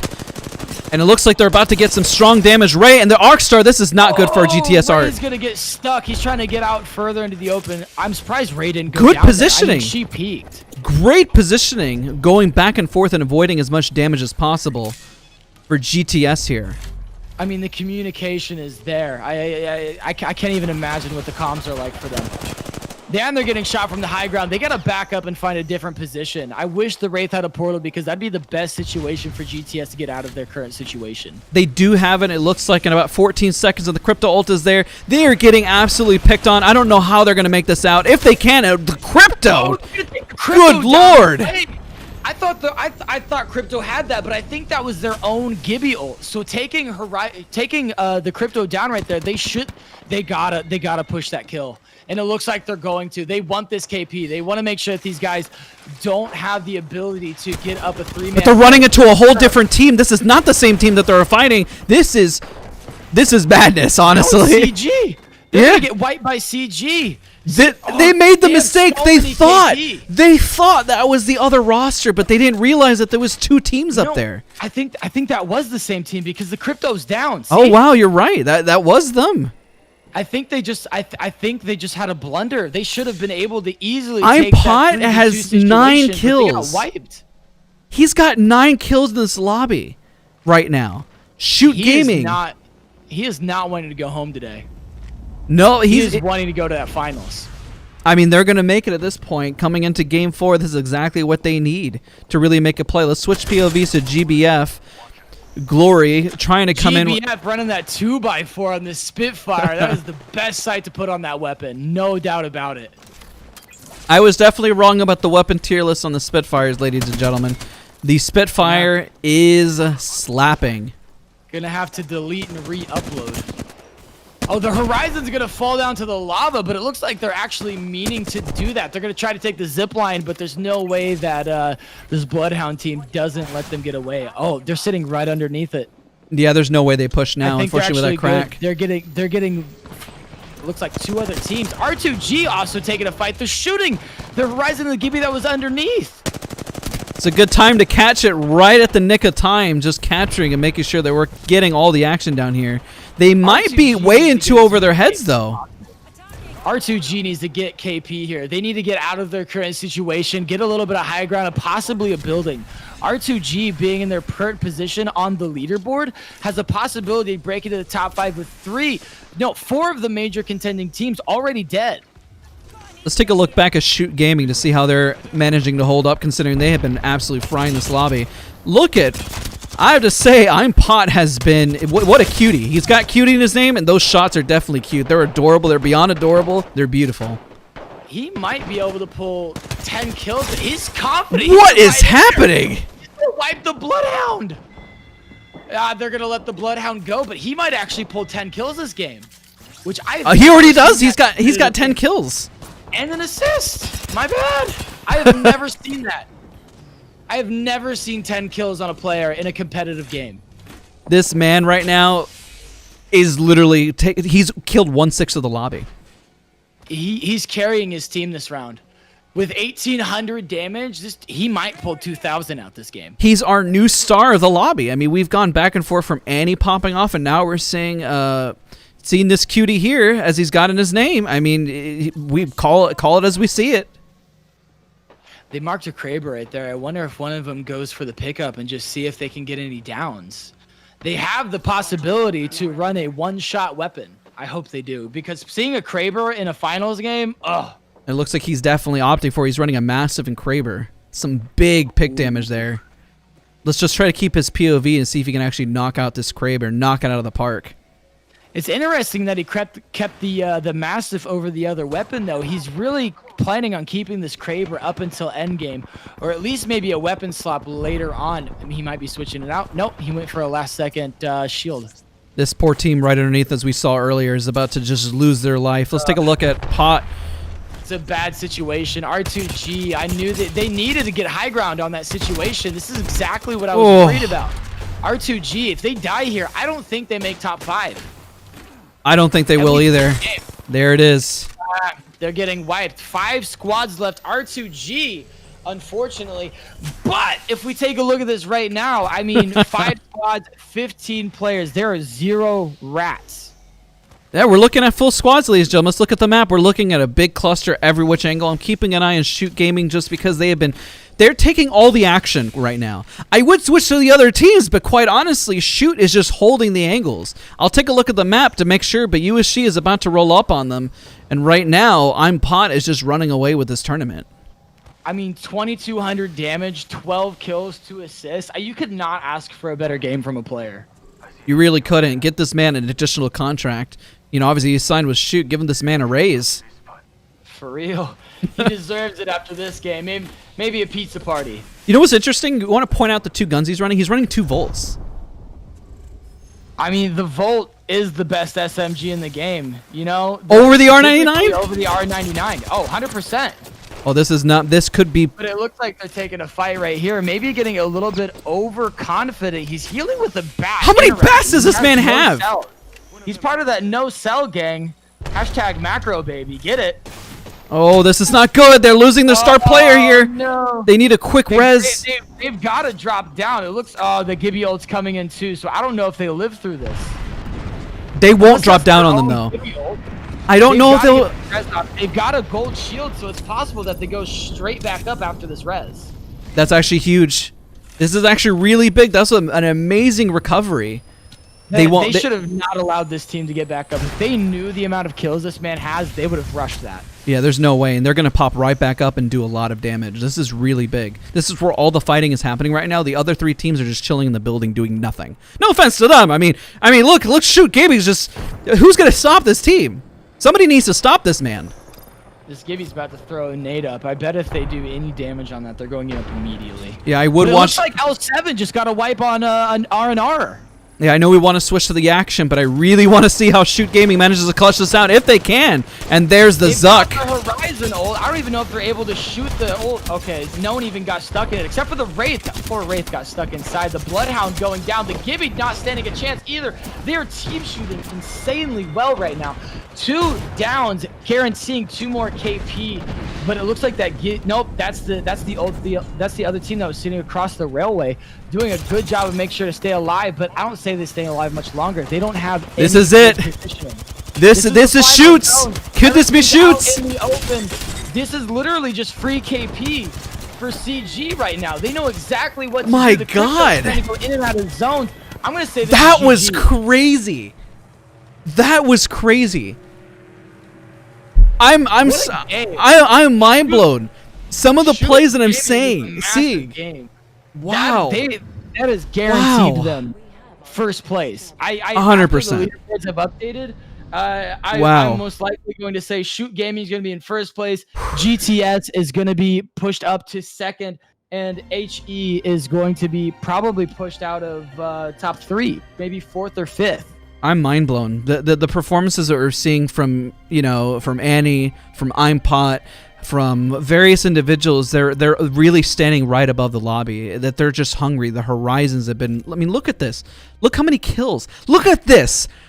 Every team has had the opportunity to have their star player show up, and every single time that star 23 plus 12. How many points is that? 23 plus 12. It is way too early in the morning. It's 7:16 in the morning. 23 plus 12. How many points is that? 35. 35 points. 35 plus 29 going into game 5. These guys are confident.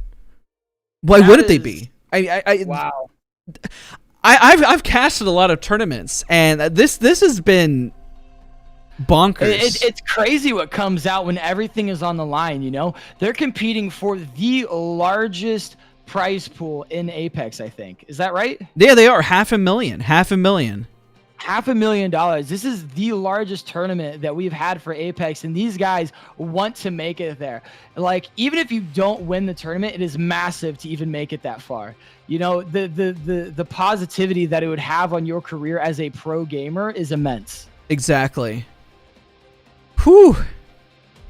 What a day it's been already, ladies and gentlemen. I'm sweating after that one. I'm not even playing. What a round. I'm still overall. I'm sitting here just smiling and giddy just from how crazy that round was. Well, man. I'm talk about it a little bit more because I'll be right back. And no worries. If you're just hopping in, ladies and gentlemen, this is Apex Legends Global Series, APAC North Last Chance Qualifiers. As you can tell, we see a lot of teams that are hungry. Don't forget to leave a like on the stream. It helps others find the channel. We've had a few mishaps of the stream this morning, but it's okay. We still have North America and Europe to color commentate later on in the evening. It means a whole lot that you guys are a part of the stream. It really, really means a lot. I can tell, obviously, there's, I see people in the chat say he's cheating. The guy has been absolutely just popping off. It's been insane. So, again, what time is it here? It's now 7:18. I still got a long day. We still got Europe and APAC North to cover. We still have APAC North and Europe to cover, or sorry, North America and Europe to cover this afternoon. So I'm really, really excited to be casting. Also, shout out to Ducky, just as a reminder, he's helping me commentate this morning, just to kind of help alleviate, because, I'm going to be doing this for a long time today. I'm a little worried that I'm going to be losing my voice, to be honest, by the time I'm done with all of this. Oh, but it's been beautiful so far, and I've been so excited to be here with you. But if you guys are curious, you want to check me out further, my Twitter is linked in my bio, and all of my socials should be on my Twitter as well if you want to find out more about me. Yeah. I can tell, obviously, we had a few little flubs. Obviously, we started a little early. I can tell that definitely hurts a little bit of the algorithm. And then, of course, having a little mishap earlier. But nonetheless, we're still vibing. We're one-man show. It is 7:20 in the morning, approaching that. And we're grinding. I appreciate all of you guys for just being here and being so patient. It literally means the world. I mean, we do this for fun at the moment. Quite literally. It's not like we're just for transparency. We're not getting the dollars. We're hoping that these guys get the dollars. That's what we're commentating, and we're hoping that they get the dollars so they go to the playoffs for $500,000. That's the whole overall goal. So it's exciting to see. I would love to see one of these teams that make it through with the last chance qualifiers to come out with a money prize pool, because that would be such an underdog story. You're literally backs against the wall. You make it through and you manage to get a top 3, a top 5, whatever the money is. I think that would just be such an awesome story. I agree. Let me switch over to the scoreboard, and I have to remind myself, Ducky, remind me to switch back. If I do not switch back, if I don't mention I switch back. But look at Shoot Gaming. Look at this. Oh, dude, they just shot up there. Listen, 22-point lead. Listen, they've secured their spot. 64 points total. 64 points in a last chance qualifiers round. Insane. And GTS took second place, just like we thought. Basically obliterating HE, because they were shot out first game. But I want to see where was it Losing Life that took them out? Yeah, unfortunately they're in 14th place, so they didn't get that great of positioning that last round. They went out at 18th. But they were in 18th place on the leaderboard before that game. Were they? I believe they were in 11th place overall before. Was it 11? Yeah, and they're dropping down a little further. So yes, they're hard griefing, but it's not helping them, so they need to reconsider pushing HEA, considering HEA is still kind of confirmed in their spot. I mean, they're still going to be pushing. They're qualifying. That's the overall goal here. As long as they're qualifying, that's all they're looking for. I'm just going to switch back. I'm reminding myself we're going to Game 5 here. I mean, unless one of these teams that are low on the scoreboard right now, I mean, I would honestly say 10th place and under. Unless they pull out 2 incredible games, I don't even know if they have a chance. I was kind of hoping R2G would pull some out there that last game. They were unable to. Orbs, obviously, not pulling that great 0 KP 14th place. Some of those teams that early on we thought had a chance, but are slowly falling behind. Whatever negativity is rolling through their mind right now, they got to forget about it. They need to take a second, couple deep breaths, and just focus on these last 2 games and get as many points as possible. I agree. I'm very excited. It looks like teams are getting ready. They're joining the lobby. Everything is getting situated. Don't forget to leave a like on the stream. Every little bit helps support that we do here on the channel. Again, if you're just tuning in, this is Apex Legends Global Series, APAC North. And we're about to get started in the next round, probably in about 2 or 3 minutes. I did switch scenes. We're on Game 5. I'm just making sure I'm double-checking. Our 3 stars that we're going to follow are Shoot Gaming, GTS, HEA, and see how they overall perform. So obviously we're looking at Annie, we're looking at I'm Pot. And listen, the Horizons have been just killing it.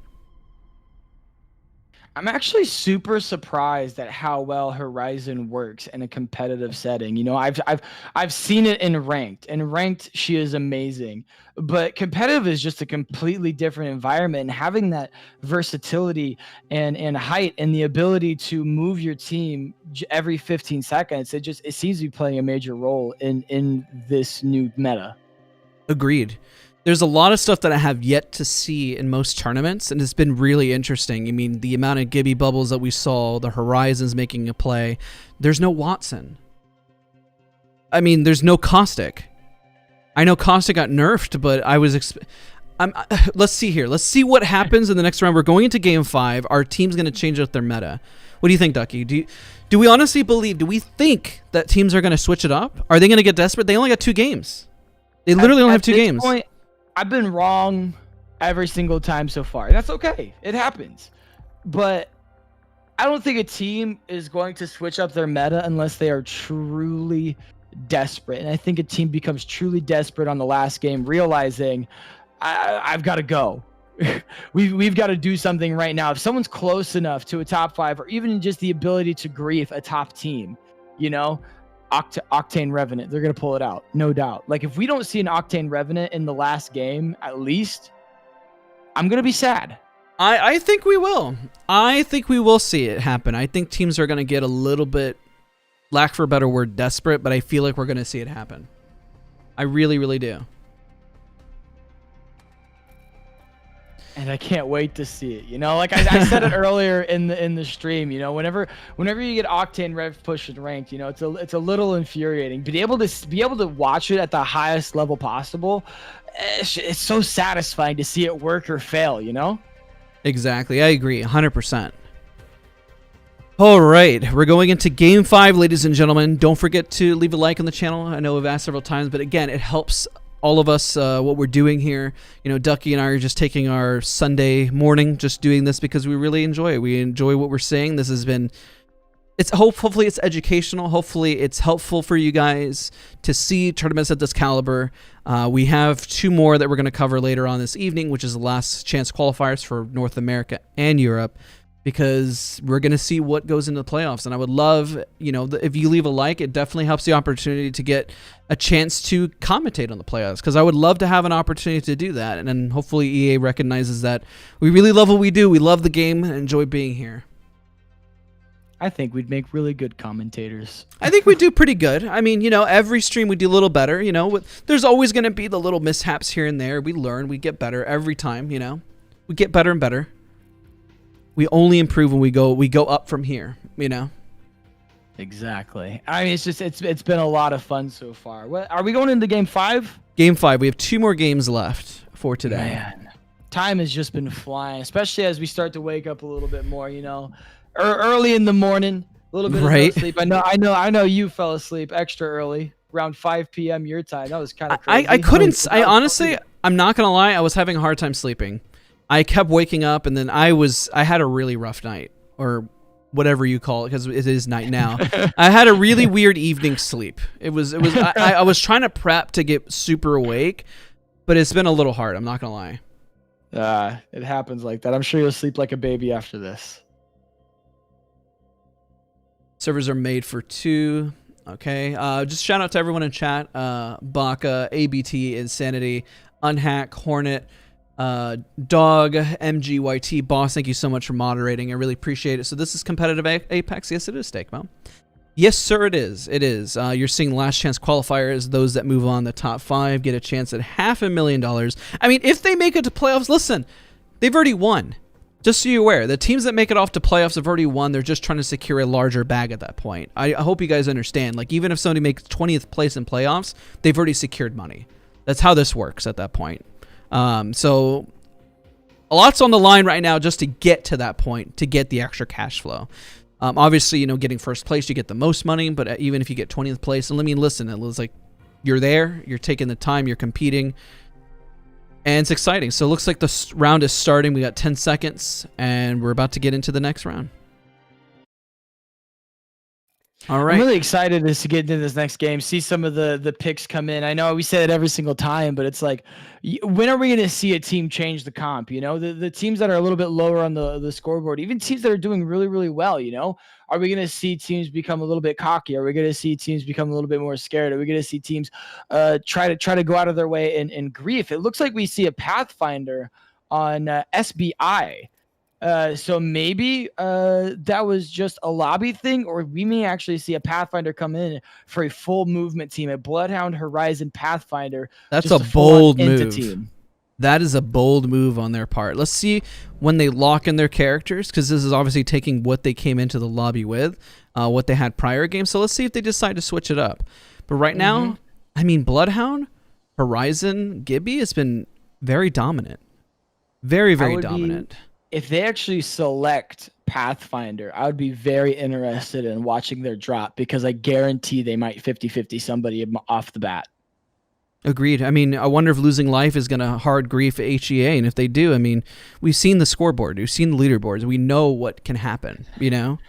They did it last time, but also, like, is that team going to be ready as well? Because they got 50-50 last time because they thought they were safe. They landed separate that time. The first game, they all landed on streamer building, but the last game that we saw, that's not the case. Did they select Pathfinder? Let's take a look. They did. We got a Pathfinder in play. We got. They're the only team to mix up their comp by choosing a Pathfinder. They have an aggressive comp. I'm super excited to see who they 50-50, assuming that they do, because this is a 50-50 comp, you know? Because if it doesn't go well, each one of them has the easiest ability of getting out. Maybe not Bloodhound so much, like if it was a Wraith or an Octane, a little bit more, but just this comp in general is so fast. Yeah, agreed. It's a big change. It looks like they're taking the north side. They were landing over Refinery, which is pretty much near HEA. We got GTS nearby them as well. Let's take a look at where Shoot Gaming landed. It looks like they obviously landed around the... I cannot decipher. Lava Fissure? Lava Fissure side? Are they in Skyhook? No. They're in Lava Fissure. It's having a moment. It's super early in the morning. Happens. I have one of those moments of like, I know this map. I've landed here 500,000 times. I'm looking at their POV. You know, it's like we haven't seen World's Edge physically for a while. You know, we're going off pure memory. I remember World's Edge. The good old days. Right, now we're on Kings Canyon, and then we get Olympus the next split, so that's going to be a whole lot of fun. Just a reminder, you're seeing a little bit of lag. Don't worry, it's out on your end. This is only occurring just because we're connecting clear across the world. Once the servers settle in, obviously you can tell, we're all set and golden. Everything is good. There's a really good comment in your chat. It says teams from every region, are they going to be individually fighting for 500,000, or will the regions eventually come together and go head to head?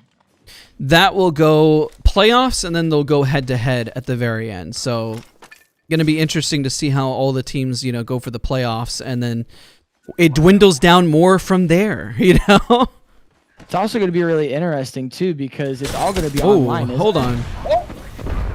What team was contacting Shoot here?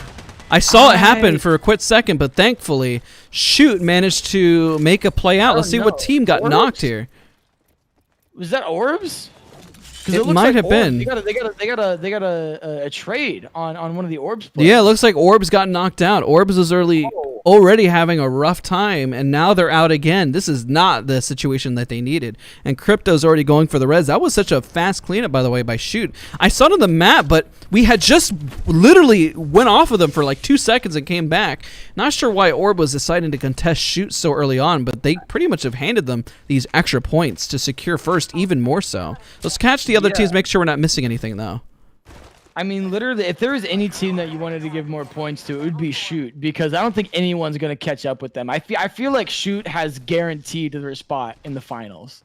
I mean, they really have. Even if they lost the next 2 rounds at round 10th place, I mean, they're still pretty much secured at this point to go into the playoffs. Like that's who I like. If I had to choose to feed someone, it would be them. That way people lower on the totem pole have a chance to get up. But I don't think they knew who they were running into until it was too late.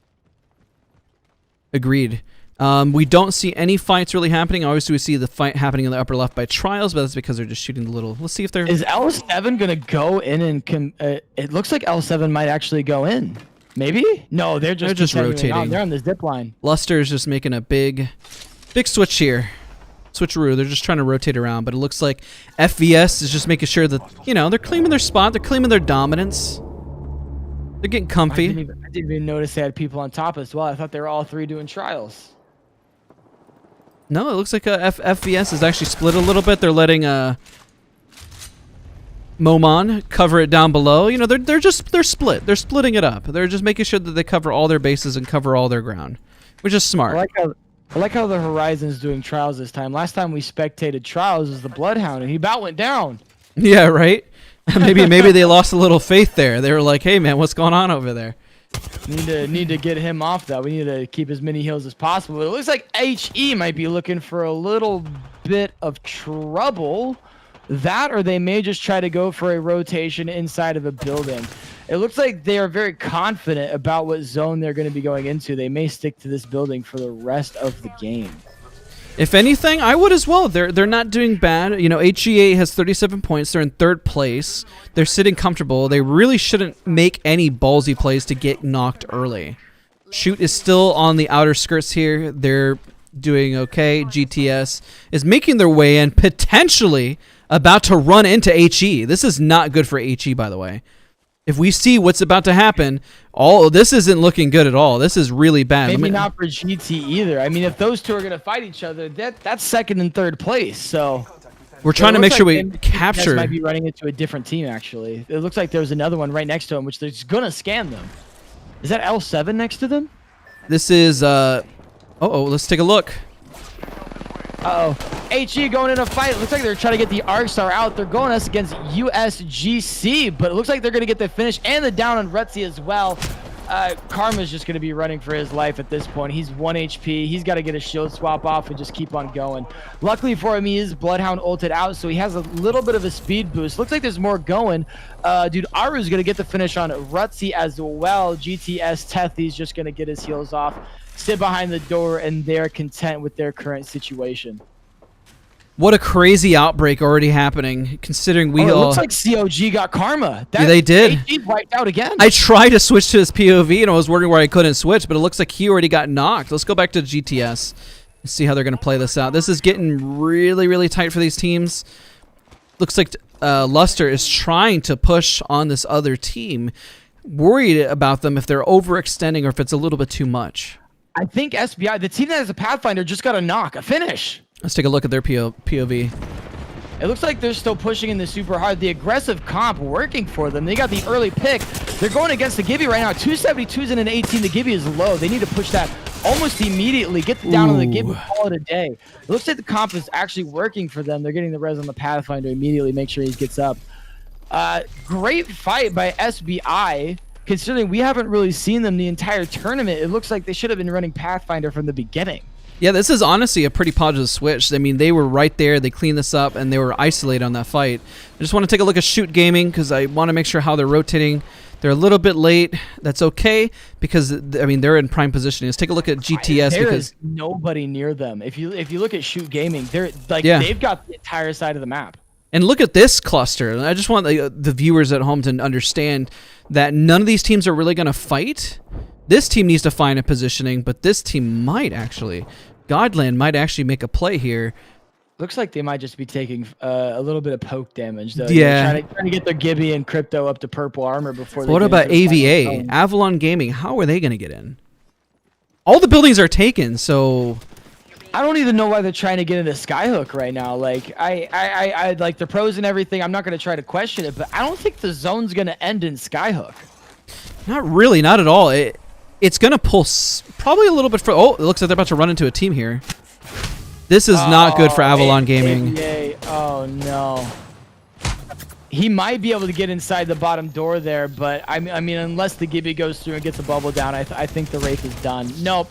It looks like AVA might be getting wiped out. As long as the Gibby gets away, he's just going to be ratting out on the side of the building. Hopefully, he doesn't get chased down through that portal, even though it'd be super easy for it. Oh, that was Sherry's team that actually wiped them out. Yeah, just positive plays on their part, and it looks like GTS is finding the best possible position. This is a really great spot to be in. I think they're getting nervous, worried if there was a team up there. And you can never be too careful, but they decided to take the middle. It's probably the best situation because I think on top they know that they're visible from almost every single part of that, as almost every building is being occupied by a team. Did you see how fast they made that decision, though? How coordinated it was that they made that fast decision? I mean, all it takes is the IGL saying this isn't going to work, and you got to trust it and go with it. It looks like FA is going to be getting into a little bit of a fight here. Hopefully they'll be able to take that. Looks like they got a squad wipe inside the building as well. You can see the purple boxes on the side of the screen. Let's hopefully get a little bit more action here. I'd love to see a push over here, maybe even a squad wipe or even a third party. Yeah, this team is backing up, unfortunately. They're just kind of hard holding their building. A lot of teams have already gone out, actually. We've actually already seen a few teams already go out. Cog might be rotating right behind, or Ice Cream, excuse me, might be rotating right behind. They have Cog Matsu, by the way, on their roster, but they're rotating a little bit further behind, probably not going to engage. Everyone is just trying to find a building. Let's take a look at this POV here. Luster is rotating a bit late here, trying to find it. Literally the theme here, find a building. Find a building and just chill. But everyone is just constantly pushing people out of buildings, finding new positionings and new angles. There is a Gibby ult happening right outside the building, but it's really not a major play. It's just mostly to stop the action from really happening, as you can tell. Yeah, the fight that's going on with Cog right now, we saw a little bit earlier. We saw he go down, actually. But it looks like they were able to get him back up as well. So hopefully they continue to fight on as they're a top contender for a top 5 position. But it could easily be taken if they go out early again. I mean, 16 teams alive. It's been a little bit more aggressive this game. We've seen a lot more early fights, a lot more 50-50s this game, even with Pathfinder. But they just got to be careful, because if they go out right now, they probably lose a top 5 spot. I've been keeping an eye on Shoot Gaming here because the team's about to rotate on top of them, as you can tell.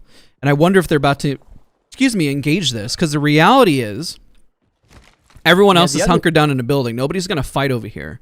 The only real fight that's going to... the other side. So, yeah, if they take a fight right here, they don't have to worry about a third party. They obviously don't know that. We can see it. What we see on our map, they cannot see on theirs.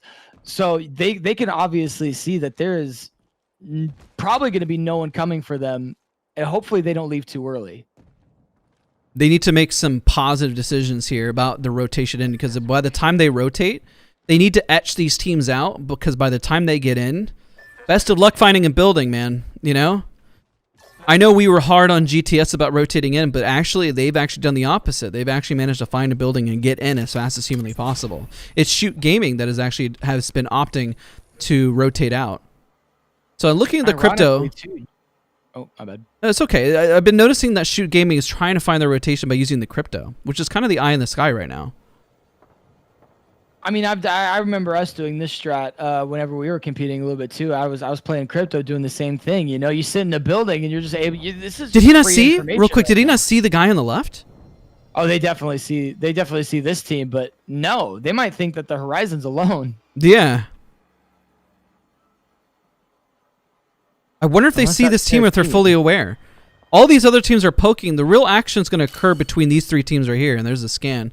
Let's transfer to this spot. There's still a team sitting inside the cave. If they don't rotate in soon, I don't know if they actually make it inside the circle. We'll keep an eye on them for 1, because they're our top team right now. And then 2, because I have no idea how they're going to get in. Because, look, I mean, I guess they could get this building. I mean, they did scan it, and they don't think there's anybody there. But maybe they're going to get lucky here, honestly. They've definitely scanned the next zone, so they know where they have to go to. But they're going to just have to play it slow at this point. They know that the zone is not pulling their direction. They're going to have to go as slow as possible and inch their way into the zone. Maybe try to get a third party and take a building that way, which I wouldn't be that surprised if that's what we see soon. I mean, there's a fight that's going on in a 2-story, I believe, and I would be very surprised if they didn't take that third party. So I want the viewers just to see the map to understand where everyone is at right now. And right now, everyone is just hunkered down waiting. And it looks like this is the only team that's possibly going to fight as they're rotating on the south side, about to run into R2G. Or if they opt to take the tunnel. Honestly, if I was them, I would opt to take the tunnel and try to get in. But even then, as you can tell, there's a rat here. It's going to get pretty messy. This is going to get pretty messy. This is probably the only fight we're going to see coming from this zone. That's actually not a rat on that crafter. He's away from his team crafting meds. He's running back now. What a ballsy play. They obviously didn't know that he was there, but if they would have just pushed a little bit sooner, they might have gotten some free KP and griefed another team. This is not looking good here. It looks like they're about to get sandwiched and there's about to be a fight happening here. Yeah, R2G's in a really good location to win this fight. If they don't pull this out, I don't even know what to say at that Let's take a point. look to see how they're going to handle. Oh, there's the initial shots. They got initial damage off without actually taking any damage themselves. They got it. Yeah, they got rid of that Horizon ult almost immediately. But they've got. He looked like he's about to throw his ult inside. Yeah, a little bit of a panic. Like, wait, no open sky. Gibraltar opening up the skies. And look at the cursor, you know, a little visual glitch that will happen every once in a while. Oh my god, the amount of nades. No! No, this isn't good. Unfortunate for Noah's team. Like, they were in such a good position to get a oh wow, and the beams coming in from multiple teams too. Looks like R2G is actually going to win that fight. They were in a bad position to actually get pinched there, but overall coming through with 3 KP. I felt like they just didn't keep it together, man. Did you see how the Gibby, I mean, they're pros, but listen, there's a lot on the line right now, and people, you ever seen basketball players throw free throws and becomes the hardest thing in the world to do? It was that position.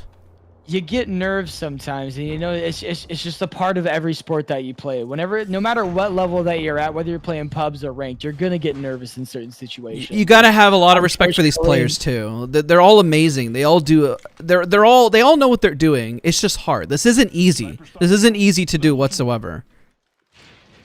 No, it's actually extremely difficult, even over the course of time. I mean, as we're in game 5 out of 6 right now. If they're not tired, if they're not mentally exhausted right now, they're going to be after game 6. Looks like Shoot Gaming's getting hyped for free. They literally got hyped for free somehow. The Gibby is looking like he might go down. The Crypto had free charge rifle shots on the guy from the double story across, but didn't even bother aiming at him.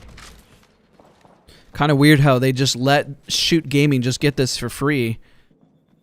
I know before GTS is actually located right below them, by the way. And there it is. Also a team that kind of just sits on the outside of the ring. I'm surprised that they got center location so early on with their play style they've been going for. This is going to get really hard to see what happens. Partly because the zone's about to close. We have 15 teams still alive. It looks like USGC was wanting to push that, but she's got beamed. She's trying to go for port. She's trying so hard. No, they got the confirmed KP. Oh, there's a fight. I don't know if they go through and get that. It looks like SBI, they're going aggressive again. They actually just forced that team out of there. They're going to try to... they're still outside of zone. They're not in a comfortable situation. But they are running Pathfinder, and there's 2 teams on top. It looks like USGC might have tried to take a fight with GTS. I think they tried, and I think they failed. I think they hunkered down in the building. They got Cutie really low, actually. They did. And we're keeping an eye on these 2 teams because things are about to get really bad. This is going to be extremely chaotic. There's about to be a lot of teams all in one location and fight. I don't really know how we can cover everything that's about to happen, as you can tell. This is about to become a nightmare. It looks like they got a team to the left. They're going to be pushing this hard. Hopefully the Crypto can land some more shots. He missed his initial one, putting 57 down on the Gibraltar, I believe. It looks like Horizon's trying to go up. They had too much damage done to him. They did the smart thing, and they got out of there. But it looks like Riz is actually here. Going to take down the Horizon. What good KP, and the Gibraltar's trying to come up too. They know that he's flesh. They're going to want that KP as well. But it looks like they may just let it go. Cutie, actually, no, I think they did get the Gibraltar down. And it looks like GTS and Shoot Gaming have all the power in the lobby right now. As you can tell, they best positions, 100%. As long as they play patient, they don't throw this. For both teams, let's take a look up top. They're comfy up top. GTS is just holding everyone out. We only we only lost 1 team, by the way, Ducky. We only lost 1 team, 2 now. It was a commentator's curse. Well, it looks like Ash is coming through. The team up top actually got those 2 confirmed kills as well because of GTS down below. It's quite wild, and now they have a pretty hard rotation to get in. Oh, and they know the Gibby bubble on the outside. They've got to rotate in. Do they? Or are they in zone? Are they in the perfect spot? Because it looks like no, they're out right there. They're outside of zone. They need to rotate. Those are some really bad positions for those teams. I mean, whenever you're rotating late into zone, I mean, that's the zones that you're going to get. It's so important to get these center positions, especially for a place like Sky Zone. Oh, and a team is coming up on Shoot Gaming here. Sky Hook, not Sky Zone. Listen, it could be a zone. It's a zone of mayhem occurring right now. Shoot Gaming is trying to hold on for dear life at the moment. Riz got absolutely shredded by the Horizon, I think. I mean, considering the Horizon's still peaking, I don't even know if Riz did any damage. They're going to still continue to take this fight. I think they just need to jump off. Oh my god. What an insane amount of damage. They're going to get shot in the back. I don't see Lucy making it out of this situation unless he can manage to get a bat off. I think it might be a 1v1 situation. I think it is. It's a 1v1 situation, but I think so close. Yeah, I'm only 25 HP was down on that Gibraltar, but the GTS is still doing good. Tethy, unfortunately, went down. I wish we could have seen what happened there. They're gonna punch. What big brain plays? Oh, is it?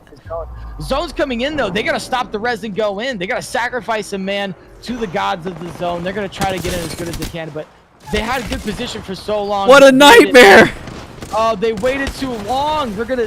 There's no way they survive. Welcome to TDM, Ducky. Welcome to TDM.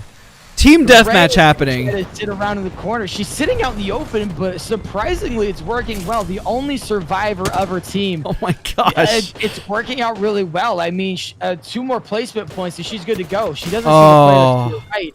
So close. GTS going to be taken out in 8th place. A lot of good placement points and KP for them. Probably still confirming their top 5 spot. Honestly, how is the Pathfinder team doing? CBI is out, unfortunately. Oh, a lot of teams are definitely out after that. This is going to be one where we're going to have to review the scoreboard afterwards, just because the utter mayhem that's occurring. I mean, FVS is already getting into a massive fight. The bubbles are going out nonstop. We got bubble fights. We got thermites. FVS is getting pushed from the bottom. I mean, yeah, he's got to get a bat off. He's got no other choice, whether they get pushed or not. L7 also taking a fight outside. He had really good positioning. I think he should have stayed next to that staircase, but it looks like he needed some cells. There's so much stuff going on. RNR almost getting the squad wipe, but it looked like a third party swooping in for the last kill. Dude, Nemu, the last one alive in a 1v2 situation. Might have been a 1v3. Unfortunate for him, his teammates couldn't stay alive to help get the fight through. Dude, Magpie also getting the kill on FVS. That's who finished that team off. L7, ironically, in a good situation, but once they hop that fence, I'm curious how many people are going to be shooting at them. This is finally a moment we can breathe, considering the absolute mayhem that just occurred. I mean, we literally just saw massive amount of teams go out. It was a chaos. I don't think anybody really knew what was happening. Mostly because it's a free-for-all. It's a free-for-all, and you just pray and you hope that you don't get singled out. And it looks like Luster last year on that. This was a tough zone. This was really, really tough. And zone's starting to move in right now, isn't it? It is at the moment. It's putting a lot of pressure. Luster needs to try to make a smart decision here, because they're in the center of the zone. So I'm kind of curious how they're going to manage to clutch this out if they can. L7 took massive damage there. I'm surprised he didn't go. Oh, he did go down. Barely. Yep, there it is. L7 probably going to be taken out by that team. But a final Gibraltar coming in, taking out 2 of the GBF teammates. He's going to try to get a res off, but I don't think it's going to happen. The zone is too much. He's in a 1v6 maybe. If he can sit in the background for a little bit longer, try to secure a 2nd place, I think that'd be a great situation for him to be in. He is guaranteed a 2nd place, but I don't think he's going to come out with the win here. Woo. Connect Gaming coming out with the dub. Connect needed that. Connect needed that win. We haven't really seen them show up since the 1st or 2nd game, and they've kind of been stagnant and average since then, but massive game for them. I'm sure they got a lot of KP, maybe bringing them back into the top 5, assuming that they lost that. They're actually already in the top 5, so this is just going to secure their spot more for Game 6, honestly. This is a really big opportunity for them. This is huge. Yeah, I'm looking at the scoreboard right now. I mean, the position that they were in was really, really close to their surrounding areas, but that might shoot them up to 3rd, considering HE was one of the first teams eliminated yet again. That was insane. What an insane round. Let's take a look at the damage. Connect Gaming had a solid game. Let's take a look at our top teams when we look at Shoot and see how they overall performed. They came in 12th, but they at least had some KP. They got some kills early on there. And the GTS Art, obviously in 8th, but with less kill points. They're still going to be in 1st and 2nd, knowing where HEA got knocked at 19th place. Not good. Yeah. Not good. Great for them at all, because before that game, HE was sitting in 3rd place with 37 points. A couple games ago, they were the first place team by nearly 12 points, but now they're falling behind by nearly half. Shoot Gaming was 64 points ahead of them from last game. Obviously, this hasn't been updated, but after that game, that might pull them out of the top 5, unfortunately. All right, we're going into Game 6, and once the scores are updated, we'll switch over to the scoreboard, and we'll take a look and break everything down. Do you think HE is going to have the ability to bring back next game? They need a really strong game here for HEA to really clutch us out. They've been going out in 18th and 20th. This just isn't good. It is not good to see. They need some consistency here on the scoreboard, especially for the last game to be in the top 5. They had such an amazing game in Game 2, which has carried them, but they really need their team to kind of come together, because I know that it's not up to one person. They got to play as a squad to really clutch this out. Yeah, they got to start playing a little bit better, and they maybe want to rethink their comp that they've been running. Obviously, it did well for them one game, but maybe they switch it up. Do they want to go with a more aggressive, switching out that Gibraltar for a Pathfinder like we saw SBI do, which worked out great for them, actually getting them some KP. I think that might have been their first KP all game or all tournament. Let me take a look at that. No, it looked like they had 3 KP up to that point. But after that, I think they had 4 or 5 after that game. So bringing them into a better position, they're obviously not going to pull top 5, but we have seen the results that a little bit more of aggressive comp can do. Right?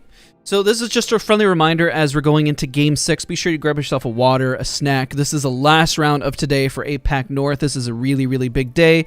Definitely need to take a moment to grab yourself a snack, come back, and be ready for the last round of the day. So I want to take a moment and shout out to Ducky for helping me co-commentate, because I definitely have 8 more hours of today to shoutcast. It's going to be a long day nonetheless, but shout out to Ducky for supporting. He's also got his Twitter in the description down below, so any moment that you guys have, definitely help support. We're going to be commentating North America and also Europe later on this afternoon and evening. Don't forget to leave a like, because every little bit helps support the channel and the stream. Means a whole lot. I know we've had a few things. Every little bit, it's a learning experience. We're only becoming better commentators. We're only doing better, and hopefully you guys see that, and it means a whole lot, the support that you're bringing on the channel. So we're about to go into Game 6. This is the last game of today. Last game, ladies and gentlemen. And what time is it now? It is now approaching 8 o'clock. It's been a day. It's been really good, though. It's been really, really good. Going to be 8 a.m. before this last game starts, but this last game is very, very crucial. Have the leaderboards updated? Let's take a look. Let's hit a refresh. It's not looking like it yet. Yeah. But we're going to take a look at them soon. I think Shoot Gaming is still going to have a good lead, quite significant lead over everybody else. But I agree. The next 4 positions, 2 through 5th, it's going to be absolute mayhem watching those teams try to get to qualify for those top 5, because 6th, 7th, and 8th are all going to be in positions to where they could overtake 5th place, 4th place, 3rd place. I'm just really excited to see this last game, especially since we're going to see a lot of desperate players. Yes, this is where the KP matters. What if we see a Rampart? What if we see a Loba? Just from teams that are like, you know what? Whatever happens, happens. Let's just screw it. Screw it. See a Mirage. I mean, we haven't seen Matt Pickett. I want to see Matt Pickett back in it again. You know what I mean? Bring back the Matt Pickett days. This is the round. This is going to be the one that really means everything to get into the playoffs. This is what everyone's been working for. This is what everyone wants. This round is it. So grab yourself a coffee, grab yourself a snack, because we're about to get right back into a pop-in game. Once the scores are updated, switch POV. I'll remind myself so I can switch back just in case. It's not updated yet, but whenever it is, we'll be good to go. Yeah, it looks like they're finalizing some of the scores in the bracket right now. So we should have an update coming through soon, maybe in the next minute or 2. Yeah. All right, I almost feel out of breath. It's just going to be crazy, When is EU? EU is 1 p.m. EST. It'll be here on the channel. We'll be covering the last chance qualifiers. So very, very excited to have you guys here. It's going to be a long day. What is the meta right now? Honestly, the meta is looking like Horizon, Bloodhound, and Gibby at the moment. Caustic is good, but I mean his holding potential, I guess his power is definitely not as strong and competitive at the moment. Considering the mobility that Horizon can give, it's been interesting and educational for all of us to really see. Spitfire's utilized, but honestly, the Star is still the Volt. The Star is still the Volt. I know the Spitfire is good, but I'm not seeing as prevalent unless people are just not finding it in a ground loop. But the Volt, the R99, the Charge Rifle have definitely become more stars in the round. I mean, we saw earlier in Game 4, Cutie pulling double Volt. Yeah, just grabbing 2 volts. Well, pulling 12 kills and 4 assists in a game. Like, that's massive. With 2 volts. That's all he had all game. Yeah. And it worked. It worked for him. Let me take a look. Let me hit refresh and see if this updated. I'd be surprised if it hasn't. It has not, but it's okay. Sometimes the scoring takes just a little longer, and that's okay. What a game. Last game, correct, chat. We are in the last game of the day for North APAC North. But don't worry, we have Europe coming in for last chance qualifiers as well as Europe. North America and Europe. We may actually see some passive characters this game as well. You know, with the current meta that's running right now, you know, people are getting away with running a Horizon, a Gibby, and a Bloodhound or a Wraith in place of one of those positions. But currently, if one team were to pull out a defensive character, a Caustic, a Watson, a Rampart, anything like that, they could stop a lot of pushes because all these really aggressive teams, you know, they don't have any way to get past a defensive character right now with the current meta. So if we see a team pull out a Caustic, they may have the opportunity to actually catch some teams off guard because they've not had to play against one all day. I agree with that. Just trying to make sure we get the scoring before we go in. But we may not have it going to the last round, but I guarantee Shoot, GTS, and HEA and COG are the teams that we need to keep an eye on going into the next round here. 100%. Looks like they're just waiting for one person to hop back in. I think they're just taking a moment to just tally everything on the back end, and they should be good to go. I'll keep an eye on the scoreboard just in case it comes up. Sounds good. Also, everybody, don't forget to leave a like on the stream. Every little bit helps, means a whole lot, especially as we approach going into playoffs, because definitely would love to have a moment to commentate it. I think it'll be a whole lot of fun. We're reaching up 300 likes. That would be awesome if we could hit 325. 325 by the end of the stream. Can we hit it? 325. I think it'd be an amazing goal to hit, and definitely possible. I see all you people in here. We appreciate you. We love you. All right, let's see here. Hitting refresh. No scores at the moment. That's okay. Whew, man.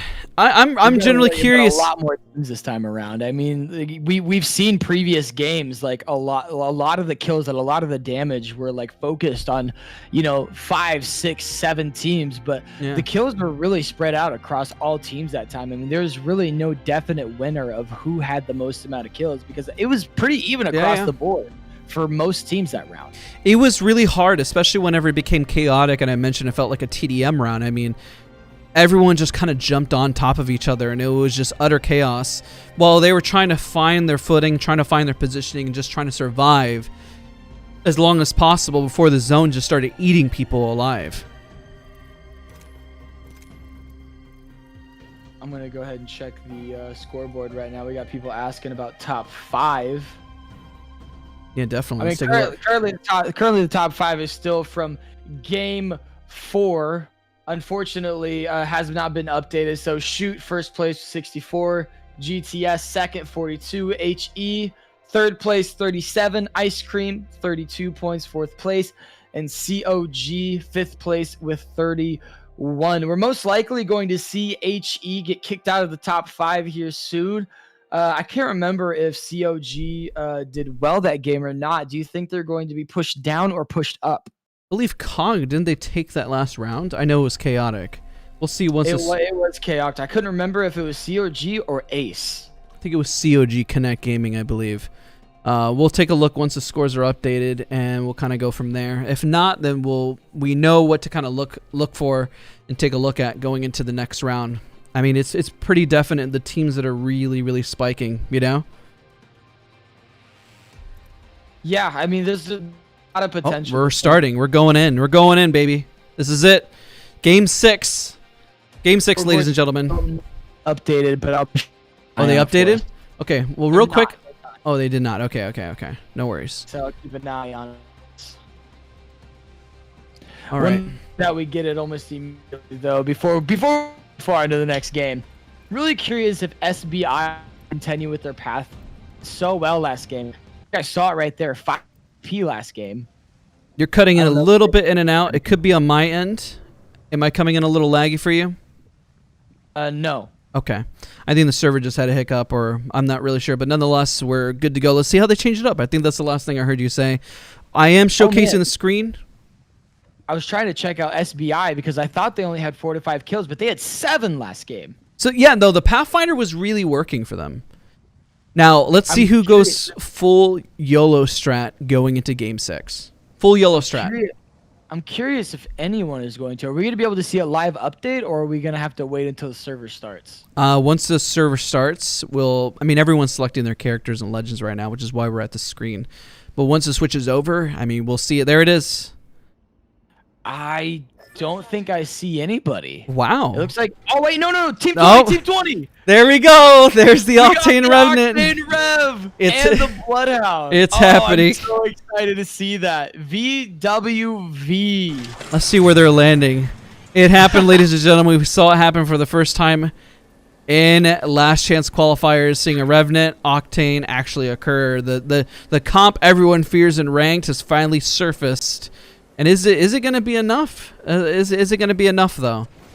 Let's take a look at... It looks like they're landing in a slightly different spot than what they normally are. They're going Geyser this time around, I believe that was. I'm so excited to see if it actually pays off and they get some KP for it. Can you imagine if they have a massive point game that boosts them right up to like 5th place or something? That would actually be crazy. Do you think they're far enough up in the leaderboard for that to even happen? They're not at the moment, but if they get if they get a win and a solid like 20 or 30 kills, listen, anything's possible, you know? Let's say they get 15 kills even. Anything is possible as Last Chance qualifiers. As a reminder, you're seeing lag in the lobby. That's going to dissipate. Give it a little time. We are connecting clear across the world, so don't worry. It all will dissipate and we'll be just fine in just a moment. Looks like HEA is not getting contested at the drop, which is good. GTS obviously is comfortable in their positioning, and if we go back to Shoot Gaming, luckily this time around... Oh, actually, I spoke too soon. They're getting pushed. Oh, it looks like they're getting pushed right now. Who are they getting pushed by? They're getting pushed by Orbs. Orbs. Revenant. Orbs might actually win this fight for the first time. They've been 50-50ing almost every single round, but they get the first down. Are they already getting a res? No, they're going to try to get in there and get the bubble before it's too late. I believe Lucy is getting most of the action right now. He's trying to help out his teammate, putting some wing or longbow shots down. It's not enough though, as ATEC is going to take him out. Lucy fighting for his life, dancing around the bubble, but not going to be enough. Orbs finally winning the 50-50. This isn't... Granted, listen, Shoot was so far ahead in points. This isn't the end of the world for them. I believe that they'll still qualify for playoffs. Let's take... I doubt Shoot even loses first.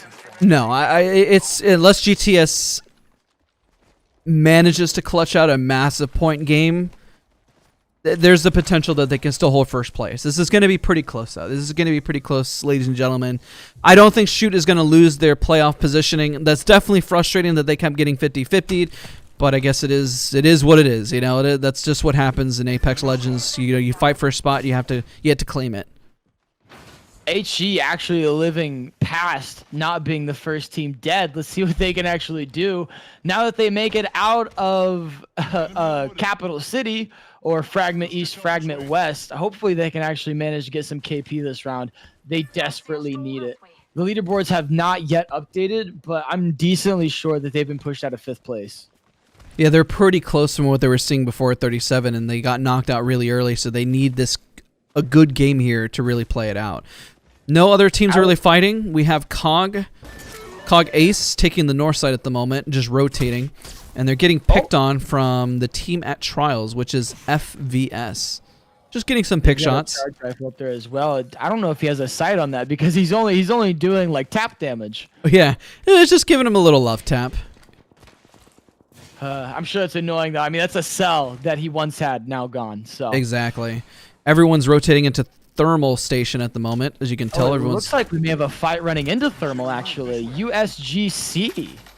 I don't even know if they know the team's here. Oh, they know now. The Gibby's getting shot at, and he's freaking out. He's got some good movement there. He was bouncing and using a little bit of tap strafing. Definitely can tell he's a PC player. Yeah, you don't really see Mouse line and key hopping that much anymore after the nerf. Yeah, Oh, he and is. there's another team in front. Is this two different teams? This is two different teams, and they're trying to take that out, trying to buy themselves some time with the bubble. We'll see if it's enough if they're able to fend off this team. It looks like the Wraith was in a bad situation, so it looks like they're going to be forced to push up anyway. The Gibby is actually on flesh. They might have a possibility if they play their massive shots right, but they are not.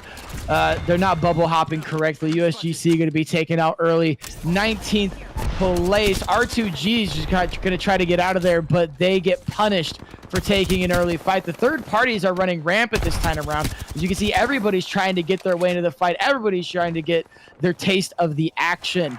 Looks like R2G, one of the R2G members is going down somewhere on the map. Let's take a look. I know there's a lot of action happening. A lot of teams are just full sending at this point. I think they know they need the KP. They know they have to fight. And it looks like one of their members DC'd potentially, or he just straight up rage quit. I mean, look, there's a lot of feelings happening right now, especially in the tournament. So it's perhaps he just, yanked that cord out, was frustrated. Or not, listen, a lot on the line. If he did DC, it's very unfortunate. It happens. But nonetheless, a very respectable lobby. Got to respect oneself. They did clutch this out. Hopefully he's able to reconnect. Yeah, that's really unfortunate for their team right there. He was able to clutch that out, and the Crypto just didn't even let it have a chance. Just straight up left the lobby. I think he could have DC'd. In the kill feed right now with HE. HE might be fighting GTS right now. GTS, 2 members down, the Wraith back up, but it looks like they're getting pushed by SBI? The Pathfinder team. They're coming in clutch, trying to get a few more Let's damage take a look at their P of I. It's a 1v1. It's a 1v1 right now. Pinky versus I don't even know who the last one was, but they managed to get the finish off on Let's take a look. That might have been a pop that saved. There's a lot of teams here, man. There's a lot of fighting happening right here. Orbs is also taking another fight right now. They're taking a fight with Orbs. SBI they finished the Pathfinder. Orbs got another KP. They did. This is absolute mayhem happening Refinery. I'm not really sure if this was intentional that this was going to be this bad. Orbs somehow managed to go all the way from lava. They're hard chasing. FBS also just got a squad wipe. Orbs, man. Bloodhound's going to go down to zone. 1 HP from that fight. They look behind them. Orbs. They're just gathering the KP right now. They're in the lobby saying, we don't even have a chance. Let's just grief. And it's working out. They should have been doing this all game. There's one more person in the back. Pinky managed to survive. He might be trying to go for a res. Let's take a look at what Pinky's doing. I don't think he's going for all his teammates are down. I think he's just trying to recoup this. There was so many teams here. Everyone is just kind of. This is a different start from the beginning of the tournament. Everyone now is just going full on. Let's just see what happens. Throw it at the wall and hope it sticks. That's the overall goal. Let's just hope that it sticks mentality. Let's take a look at Team 20. Exactly. Your team. Let's see if they have somebody in their cross sites. They're marking some spots. It looks like they may know that someone is nearby, and they have the totem. They have the jump pad. They're able to go at it. They get a free push. I mean, they've got next to no KP. I think they've got 2 kills in total during this tournament. If they could even manage to get one, I'd count that as a win. I'd go home, grab a pizza, and celebrate with the wife. I would be down. Let's see if they actually make the play, if they're going to. I know they kind of have a bit of a hard rotation, but that's why they got the Revenant ult. But at the same time, when they do it, when they get sent back and it fails, if it fails. They can look to the right. The team's to the right, huh? Or are they going through a tunnel? There looks like they're trying to hard engage this with the team in front. They're just trying to figure out which team to push at the moment. If they're able to. This late in the game, I would say if they were wanting to hard push Rev Octane, I think that should have been a lot earlier whenever people weren't third partying as much. I mean, this game alone, there's 15 squads left. Yeah, exactly. Last game, there were 18. The level of disrespect happening now is next. But remember at the start, it was still 20 teams, nobody was fighting or anything. Everyone has three just games, changed their tactics. Everyone. Quite literally everyone in the lobby has been changing their tactics. Well, it looks like we're not going to be getting an Octane rev push for a solid second. But Malov going for the Zuckerberg out there. They're going to try to toss the nades in there if they can pull any enemies into it. Looked to be unsuccessful, but it was at least worth a try. They have a Gibby ult right on top of them. I'm surprised she didn't queue a little bit earlier. She's got to get some cells off. Getting shot at by another team. Surrounded by two. They're going to get a scan off really quickly. They're going to try to get as much damage on this team in front of them as possible. Try to push that team and get a little bit better of a situation. A better sitting point, because where they are is not ideal. There it is! That was a red push. Complete failure on it, too. I had no idea that Zed was even there. That was not a good rev push, unfortunately. They got sent back right away, and losing life was like, I don't even... It felt like a bug. It felt like a mosquito was on their shoulder. Like, get that out of here. What are you guys doing? We're busy right now. We have other stuff to do. I hate to say it, but I feel like that was a really good representation of why they are where they're on the leaderboard. The awareness of where the teams are just isn't there. And, you know, these guys are obviously professionals. They know what they're doing, but at the same time, stuff happens. I mean, they're trying a new comp right now. This is not obviously what they're comfortable with, and things change. It looks like Glory is running into a rough situation. They're sandwiched in the open. They're getting shot from every which angle, and the zone is going to be closing in 25 seconds. It's not looking too positive. They'll try to keep it together best they can, but we'll see how they manage to clutch it out, if they can clutch it out. Let's make sure we're not missing any other fights that are occurring. FVS is about to run into a fight. Their Horizon has a nice spitty. If he can manage to hit the shots, but he's going to get absolutely obliterated. I'm surprised that he was actually able to get away. He got some decent shots off on the Gibby, but is it enough though? I mean, they're getting a time to reset right now, but there's another Horizon team coming in. These teams see the KP. The Gibby is so close to going down. How is he alive? He finally goes down from a peek from the opposite team. They're getting picked on from every which team. The Bloodhound said, I've never seen these two in my whole entire life. Orbs even coming in with more kills. I don't know where they're on the map. Oh, they were the Horizon team. Orbs is griefing everyone. They don't care. They're running around, and even if they get knocked, they're still full sending. Look at this. I know their buddy is down, but they don't care. They're pushing. They need it. They need the KP. Like, it doesn't even matter. Like, how much I want to know how much KP they have across the board. They have 4 on this Horizon alone. HEA is in, but we still GTS is out, and so is Shoot Gaming, as we already have talked about. So HEA is the Rev team. Let's take a look. No, they're actually still in the. They have 1 KP too. They're just going to be looking for another push. They're going to be looking for another push. Everyone is kind of hunkered down at the moment. There really is not going to be any fight, except for Orbs. In as well, but they're pinched between 2 teams. They could possibly push one of those 2 teams and maybe get out of there in time. Is this going to be out for Orbs, Ducky? Is this it for their? No. They get away from this 100%. I believe in you, Orbs. Get away. Keep running, baby.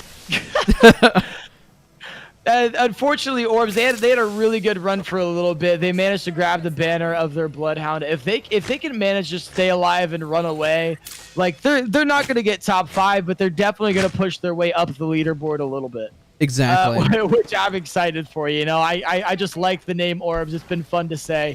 I've had fun watching them, so I hope they're able to push a little bit further up the leaderboard. They're a little bit split. They're Gibby. Obviously, they're about to make a push. They got some angles. They're taking a 2v3, looking at the map. Possibly 2v2. Too. Oh, that was a perfect opportunity to get some shots off on that Bloodhound, but it looks like he's just going to go in. They really don't care, and I love this. This is my favorite style of play. They're just pushing. Trying to go in. They're pushing every single fight, you know. Whenever you watch professional Apex, this is what you come to see. You come to watch the last game. This is what you need to see. This is the craziest round that you're going to see, especially within last chance qualifiers where everything's on the line, but at this point, you just got to full send it. You just got to hope and see what sticks. And right now, this has been sticking for them. Yeah, Neo actually taking a lot of damage to that charge rifle. Those charge rifles are terrifying. Those hit scan weapons can be so dangerous. Oh man, HE still alive. I knew they were going to take one of these fights soon, but they were pinched between 2 teams. If that team's moving, it means that there's one still behind them. Good shots. They need to be careful about. That was some nice shots by Rutzi. SBI also just took a fight, and AVA also took a fight and getting some kills with that as well. Oh man, SBI looks like they're getting 2 kills. Man, they should have been running Bloodhound from the very beginning. That's exactly what they need. This has made them aggro, and it's been working. I believe last game, whenever they ran Pathfinder for the first time, it forced the rest of the lobby to go a little bit more aggressive, and that's why we're getting the fights that we are. There's 12 teams left, 33 people, and there's just kills left and right. Orbs is getting knocked. It looks like this might be the end of the road. There's a Revenant push. Team getting sent back. Hope maybe they can get away, but the Let's switch to the Revenant team. Come through with 2 kills. He's setting himself back. He wanted that extra KP. He's getting damaged. This might be the end of the road for the Rev team as well. Nobody's happy to see that Octane Rev team. They just want to get rid of them. You know what's hilarious is seeing the thermite thrown on the ground to get sent back. He was trying to get sent back. It's such a strat, you know. You see that in ranked sometimes as well. Whenever you win a fight but you're low, and so you need to get sent back before it's too late. But the Bloodhound is last. This is probably the end of the road. That's it for them. GG's all around. That was fun to watch. That was crazy seeing them, but they got out in 9th place. Let's see if they got any KP. They got 3, but it's not going to be enough for the overall tournament. It was the SBI team that took them out. Unfortunately, yeah. Pinky being taken down and pushed very low. I doubt they get this res off. There's teams just surrounding them everywhere. HE, by the way, is out as well. There's a lot of teams just full sending it. They got some good damage on that Gibby. They have a chance to win this fight. There they go. Oh, they still have the Horizon. I thought they were. What the movement? Pathfinder. He may still have a chance. Oh man, that movement though. Horizon. Oh no, it's the Wraith. The Wraith barely winning that out. A Bloodhound coming in for the finishes. It looks like LV7 is going to be taking those kills since they're the only ones alive to get that KP. LV7 getting free kills by that. Incredible timing for that team to be coming in. I wonder if he's aware that there's 2 rats next to each other. I'm kind of curious if they're aware, and he needs to heal up, and obviously he's just trying to buy his time, trying to figure out the situation here. I mean, by himself right now, there's no time to speculate. You know, everybody you run into, you have to assume is a stack of 3. But he's gonna take the fight. He's like, you know what? My teammates are dead. I'm gonna do the honorable thing, and I'm gonna stick with them. Hopefully, he can get enough damage. Oh man, what a spray! What a recovery! Let's see how many points Luster does have total. They have a total. The Wraith is actually the one with the most points right now. Is this enough to push him in the top 5? If they can clutch out a win, can this Wraith clutch out a win? She's got boxes everywhere near her. Like, she doesn't have to worry about heals. She doesn't have to worry about ammo. If I were her, though, I would probably drop the Prowler as it is a little bit low on ammo. Yeah. But it looks like we got one Self versus Serpent's Esports. Serpent getting ulted on currently. They either need to get out of the current. Oh, they got Horizon ult to successfully. Oh my gosh. With the Gibby ult. This is devastating for Sentinels. That was the fastest wipe I've ever seen. All done by the unfortunate ultimates and grenades that were just raining down on them. Unfortunate. That was the best use of ultimates we've seen this entire tournament. We have. Honestly, that was a really good cleanup. That's exactly what they needed. And of course, the lucky Wraith is coming up from behind, just kind of trying to find their positioning. Cog, as long as they hold this, is looking pretty good.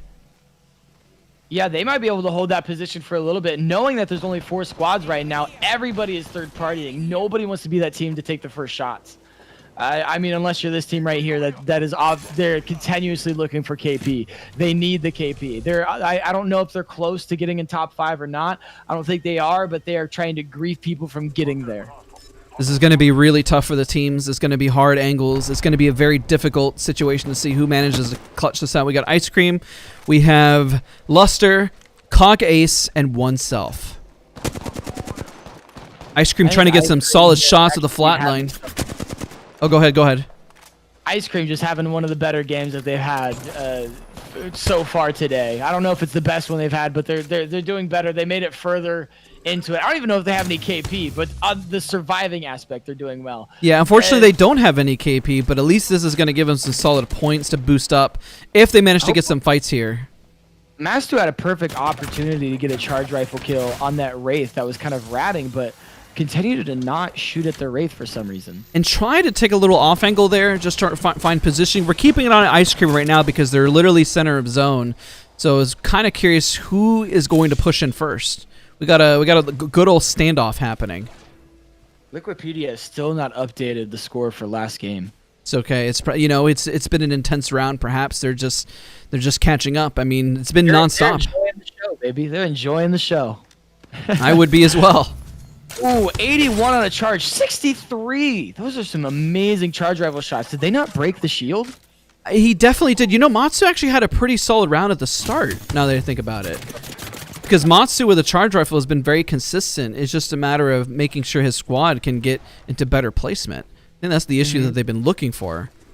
I think Matsu's team, Ice Cream, has a really good positioning inside the zone, but being pinched by 3 separate teams, I think is actually putting them at a disadvantage with how well their positioning is.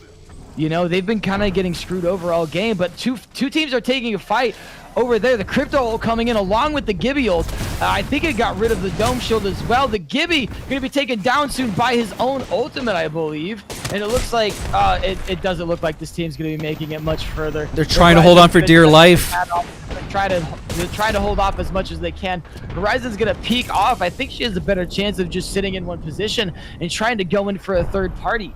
Watch the kills come in the feed and see how fast you can get inside. Obviously, this team is being occupied by another one to the right. Nade's coming in from the Horizon, and Nade's coming up above. They're gonna waste the ultimate on the singular Horizon over there. I don't think that's necessarily the brightest idea, but it looks like they got the Gibby up as well. They might be able to pull a 2v3, but it looks like they're focusing this team. They just want the KP. They're not confident in taking the fight against the other team. The Horizon's unfortunately going to be going down, and the Crypto actually pulled the smart idea. I don't know what the Horizon was doing. The Crypto now left alone, going to be pushed by the other team. They know he's alone, and it looks like Crypto is probably going to be going out in 4th place, but he's managed to survive here. It's been survival of the fittest of what we're seeing here over on the lobby. We're taking a look to see who is still alive. We're looking at a lot of 1v1s, 2v1s potentials here. People are just trying to reset, just trying to pick up their comrades, and a lot of nades are going out. Chosen is just trying to hold on for dear life, using his buddies, using the bubble, trying to reset, trying to grab the swaps, and trying to just survive. This has been a war of attrition. He's getting his buddy up, trying to buy time before the other team decides to push, and he's increasing his odds by at least rezzing his teammate. The fact that we're able to get that res off there is incredible. I know everybody's playing positioning right now. Nobody is wanting to give up this win. Even if you don't make it into the final, saying that you won a game in this lobby is incredible. Ducky, this is Ice Cream's game if they hold this. They have all 3 up. They have all 3 up? And there's the Crypto, though. That's 1. And there's the other team has 2 up at the moment. So if they manage, there it is. Was alone. Did they manage to get him down? Finally, he finally going down, but the Wraith is going to portal in. I don't even. And there it is. God, that was a solo. Ice Cream actually coming out with their first cover of the tournament. What a time to come alive for Ice Cream. That's crazy. That is crazy. What a round, and I can't wait to see the scores to see how all this plays out. See who are top 5 teams that are going to advance over to playoffs. I'm super excited to see the update on the leaderboard. Considering they never updated round 5, I'm holding in anticipation. All right, let's switch over here in just a moment. I just noticed this. Ice Cream was in 4th place. They were. Actually, we need to give them more credit where credit is due. I thought they were further down. I didn't even know they were in the top 5. Listen, it's been a chaotic evening. It's been early in the morning. It's been crazy. It has been a crazy day so far for Apex Legends. We've seen a lot of plays that we've never quite seen before. Let's try to take a moment, try to see if we can get some updated scoreboard and points here in just a moment. I think it's going to be really interesting. I don't think Ice Cream did that well the previous game, but that win might have brought them back into the top 5, confirming their spot in the major finals. I agree. I'm trying to see if we can find the overall leaderboard for... Let's see here. I know they're trying to update it. We can also take a look at Battlefy. Do you think it's going to be updated on there first? It could be. We're just trying to see which one is updated first, and then we'll kind of go from there. And then we're going to be looking pretty good to see which one are going to be the top teams. Here, Apex Legends, give us a quick moment. Let's go to... not even updating, so I don't even know where to go from that. Yeah, we just got to hold tight and wait for them all to update. Let's see here. Tournaments. Let's take a look. Appreciate all of you guys. Don't forget to leave a like. It really means a whole lot. It helps support everything that we do here. Give us a hot second while we grab all of the standings. Yeah, we're really close to that 325 like goal. 4 away now. There you go. We pretty much almost hit it. I set that goal high. We're actually about to hit it. That's incredible. Yeah. Let's see here. Let's do.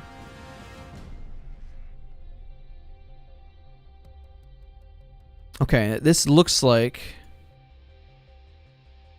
all games. Let's see here. March 21st. 1 second. I think they're having issues just updating everything. I'm pretty sure it's round 3. I think, is that updated from last game? Because it looks like Shoot has 70 points there. That might be, yeah. Oh, shoot.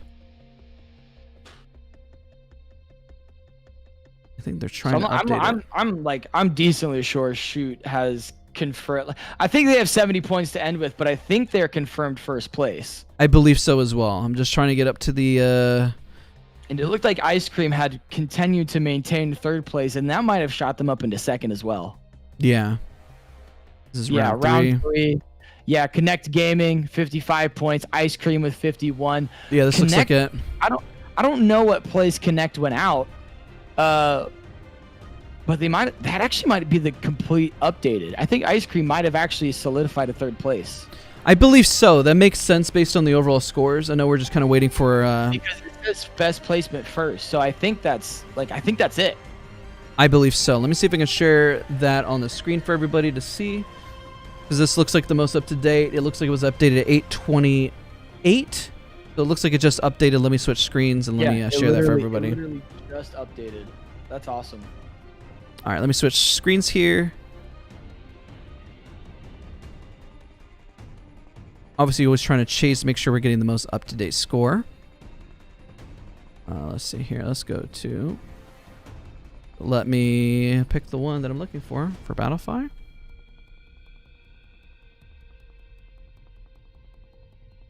Oh, that's not it. All right, there we go. Yeah, we can take a look at the placements there. Perfect. And that's the placements overall there that we're seeing that we have on screen. Sorry for the positioning. Trying to readjust it. And there we go. Okay, let's take a look. Obviously, let's see. Not how I really want it to look. Kind of doing it on the fly. Let me zoom in.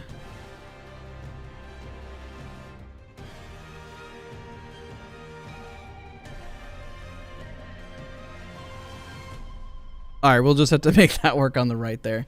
All right, Shoot Gaming here, obviously with 70 points, first place. Connect Gaming at 55 points, second place. Ice Cream with 51 points, third place. GTS in fourth place with 46, and Luster at 46 points, fifth place. So these are the 5 teams that are advancing over to playoffs. Shoot, Connect Gaming, Ice Cream, GTS, and Luster are going to be the teams that we're going to be seeing overall for playoffs. I'm going to hit refresh on Liquipedia and see if it magically has updated.